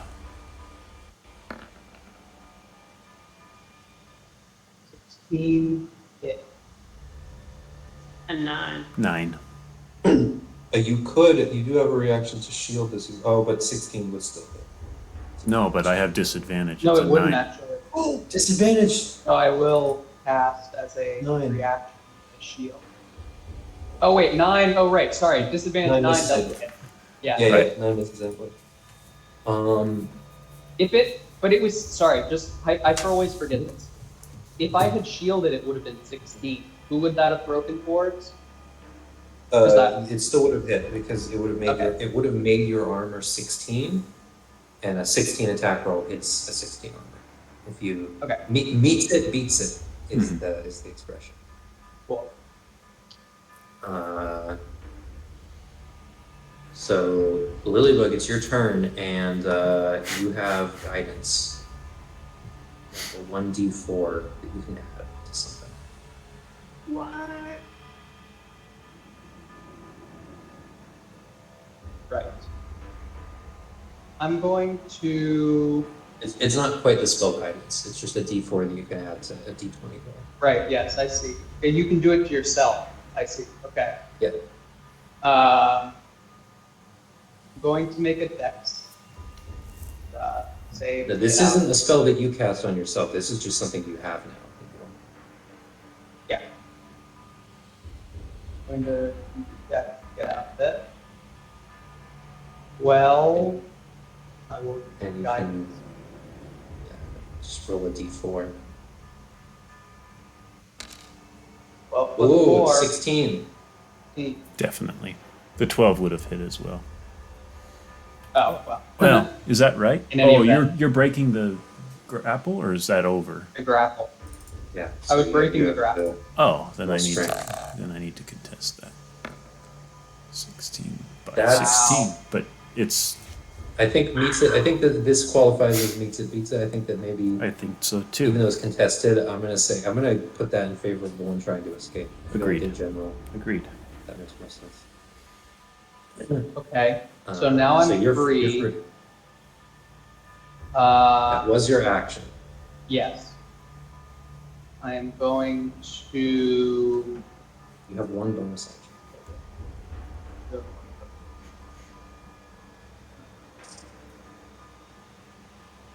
Am I helping too much? No. I feel like I should because I made the sheets. Right. So I feel like I'm hiding things from you if I don't. But maybe that's misguided. As a bonus action.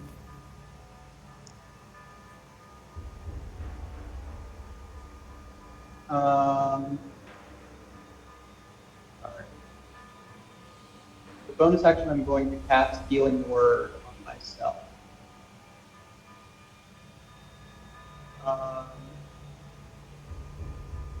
So 1d4 plus my spell casting ability modifier, which. What is my spell casting ability? Charisma. Charisma. 2 It's plus plus 2. 1d4. Yeah. 6. Wow. So now we're even.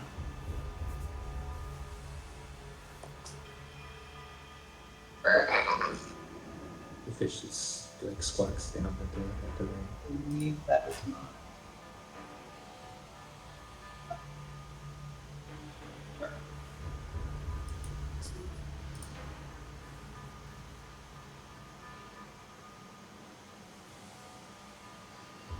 All right. What does the gator do now?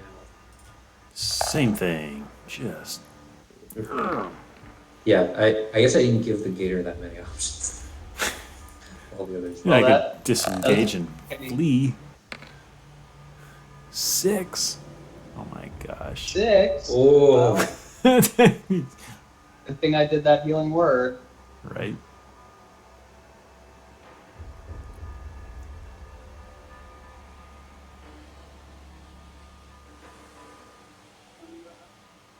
any bonus actions?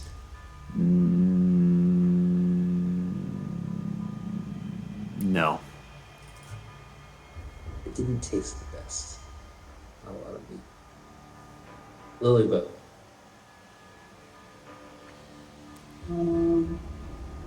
Yes. Sorry.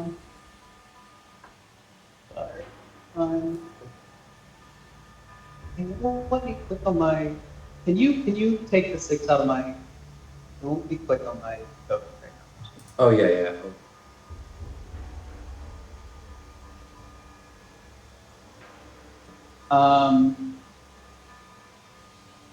I'm going to touch him again and do shock and drop.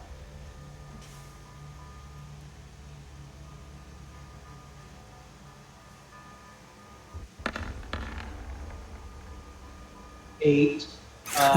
Miss. Wait a minute. Okay. Yeah. Guidance. Guidance. So if you cast guidance, you don't have guidance. Oh, what? So Oh, guidance. it's once? I made this confusing by saying the word guidance. The spell guidance you have is an action to cast that you can give yourself a d4. I shouldn't have said guidance. I should have said that you have a D4 that you can add to things. You got that from somewhere else. You don't know why you got that. That was just something that you got for that round. Did I? Oh, it was only for that round. Yeah, the guidance that you have is an action. So that's basically like the only time that it makes sense to use that in the ring is like at the beginning when nothing's happened yet. Okay. So then I didn't use it when I. No, but well, I- you can either use guidance or shocking grasp. Right. I know. Yeah. I see. I understand. The time that you just- got guidance, that was something else. Right. From outside of the ring. I understand. Okay. Then it doesn't hit ice. 8 is not it.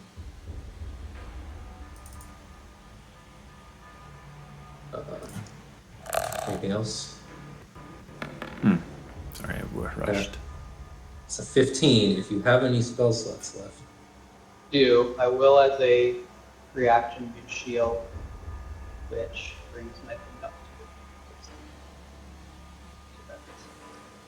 Ah, It's a mess. And what do you do now? man. Gonna have to cross my fingers and hope that shocking grass hits this time. Good. Good. 18. That hits. So 3. 3. You can't take reactions. Move away. Move away.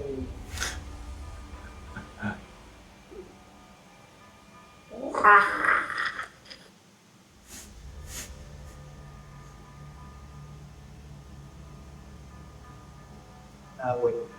Sorry.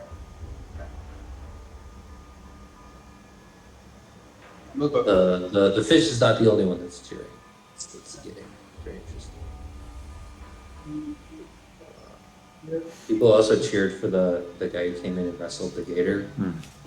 Seems like they like seeing that. You also hear Naidaadi up in the stands. Come on, you stupid gator, get in there, finish him off. I got 100 gold riding on this.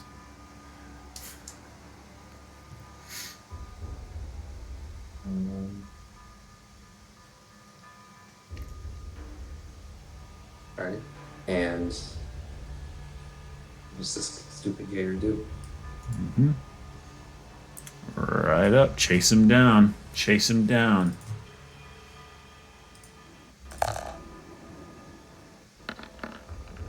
Blam.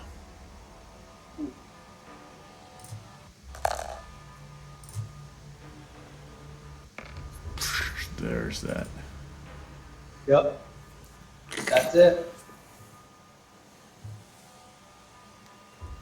I believe that's it.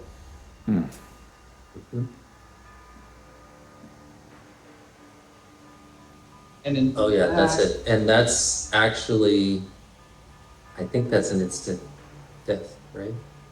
No, because I have 7 hit points, right? It has to do double my hit points. Well, you have, it did 11 damage. And you have 1 hit, 1 health. Oh, it has to do. Wait, I thought it has to do double your total. It has to do basically negative your total. So here's your total. Oh, You had 1 health. So 10, I understand. 9, 8, 7, 6, Right. or whatever, yeah. So I think that's an instant death. Yeah, the gator just eats the Swallows it whole. and then there's a big cheer, and somebody's very disappointed. We brought the really book.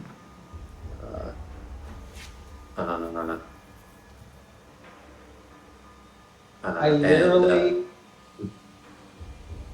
I didn't even look at it this whole time until the very end when I had no more spell slots, I should have used animal friendship on. Right. I'm almost kind of glad you didn't, because I don't know how it would work if there's only two of you. Although it would probably work similar to how the sword beam went.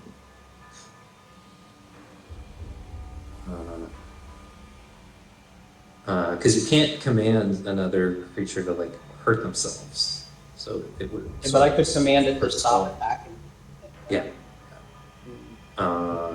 It likely would have delayed the inevitable, but now that the Lilybug's gone, the Gator is the winner, as it apparently often is in this ring.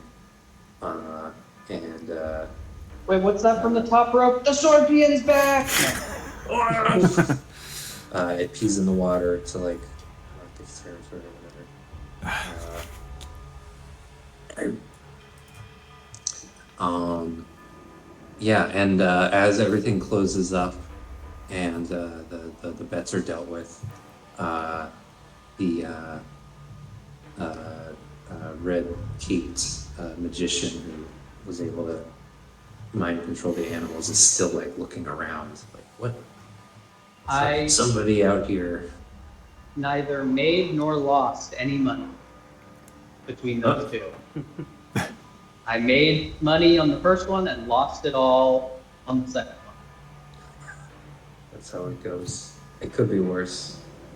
I'm fine with that. I'm fine with having neither made nor lost money.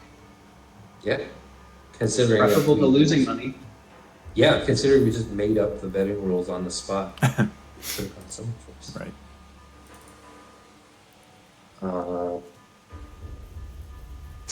Yeah, and so this pit is available in the future if we ever like have gone too long without a fight of some kind. If you have ideas for how this can be used, this is just a thing in Favennozionir. Is available.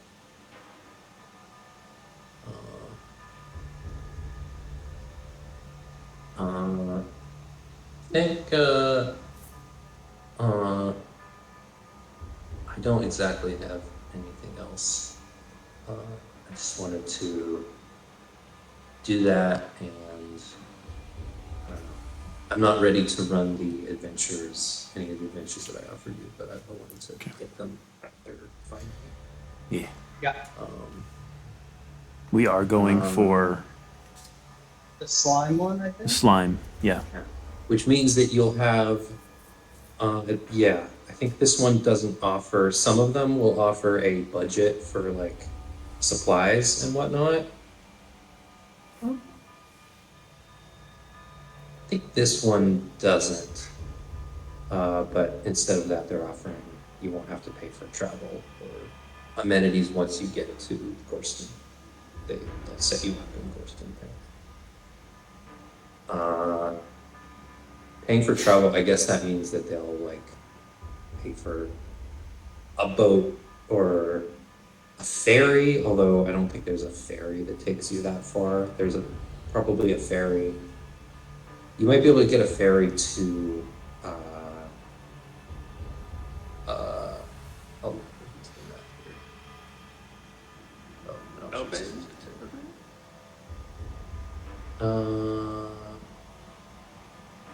Spellbend. I think you can get a ferry to Spellbend. Okay. Maybe if we But, do overland from Spellbend to the quest place, we can find a shell, a unique shell. It's a lot of strange shells. What is the difference between sparse and dense terrain? Is that rock formations, it'll or be is that slower? Okay. Oh yeah, well, so most of the caves in Dribbling Delve are covered. The ceiling is covered in stalactites, and the floor has stalagmites. And so in the sparse areas of water, it's mostly just surface water with the occasional stalagmite poking up out of it, or a little island of limestone, and maybe the occasional column. Land areas are going to be a lot of flat or sloping flowstone with occasional stalagmites and columns. Dense is going to be like kind of a jungle of limestone columns. Got it. Sharp stalagmites, kind of thing. So travel will be slower.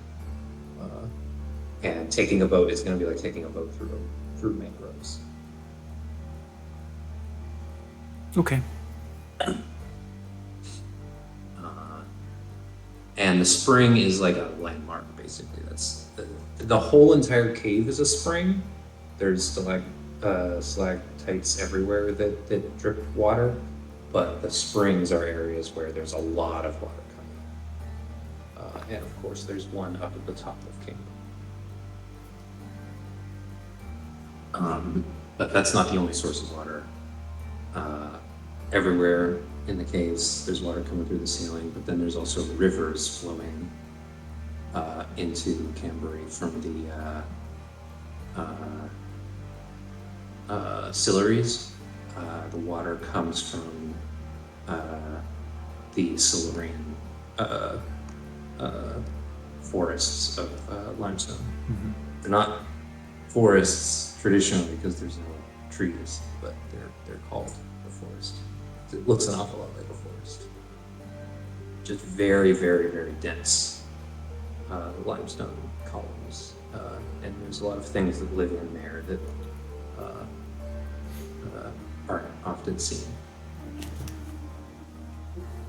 Because there's not a lot of like civilization in there. Yeah. Cool.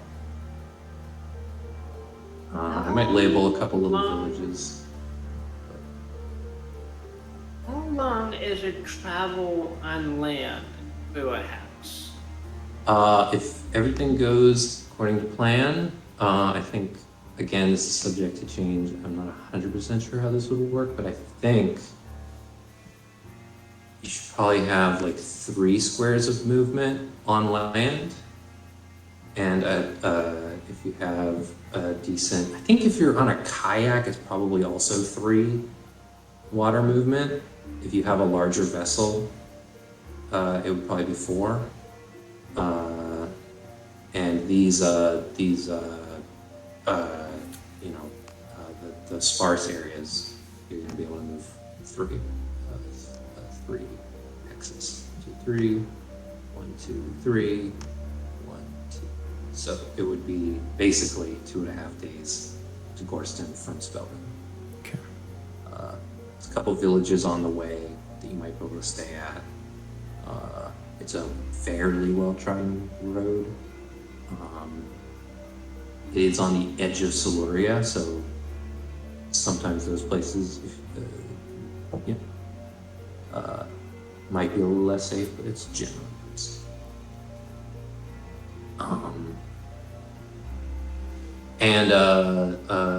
I think this is probably a map. This represents a map that you have access to in Delving Hall. It's contributed to by a lot of delvers throughout the past. The whole area is mapped to some extent, so that's why you have this black outline showing the caves. There may or may not be areas that are completely unmapped and so aren't even represented in black. But the black areas have been explored enough that the vague shape can be represented, but there's no detail. So there might be stories about what's there, but the terrain isn't mapped out in any detail. The areas that are colored, those are fairly well mapped out, but you haven't been there, and you're fairly new to this area, so you're not entirely sure what to expect. You might be able to apply delvers for more information to fill out. If you have specific questions about, like, I want to know what's in that square or that hex, you might be able to figure, you might not have to go there. If you ask the right question, I might be able to fill in a hex for you ahead of time. Yeah. I feel like we've definitely heard Mesoglat before, but I don't remember what it is. Yeah, so Can you refresh my memory? Mesogrot is essentially like the known Underdark. It's Oh. it's um, kind of it's the umbrella term for all of the transient cave systems that come together into Greater Mesogrot. Several different cave systems that are connected into one kind of mega cave. Uh, Greater Mesogrot Oh, is the okay. term for uh, um,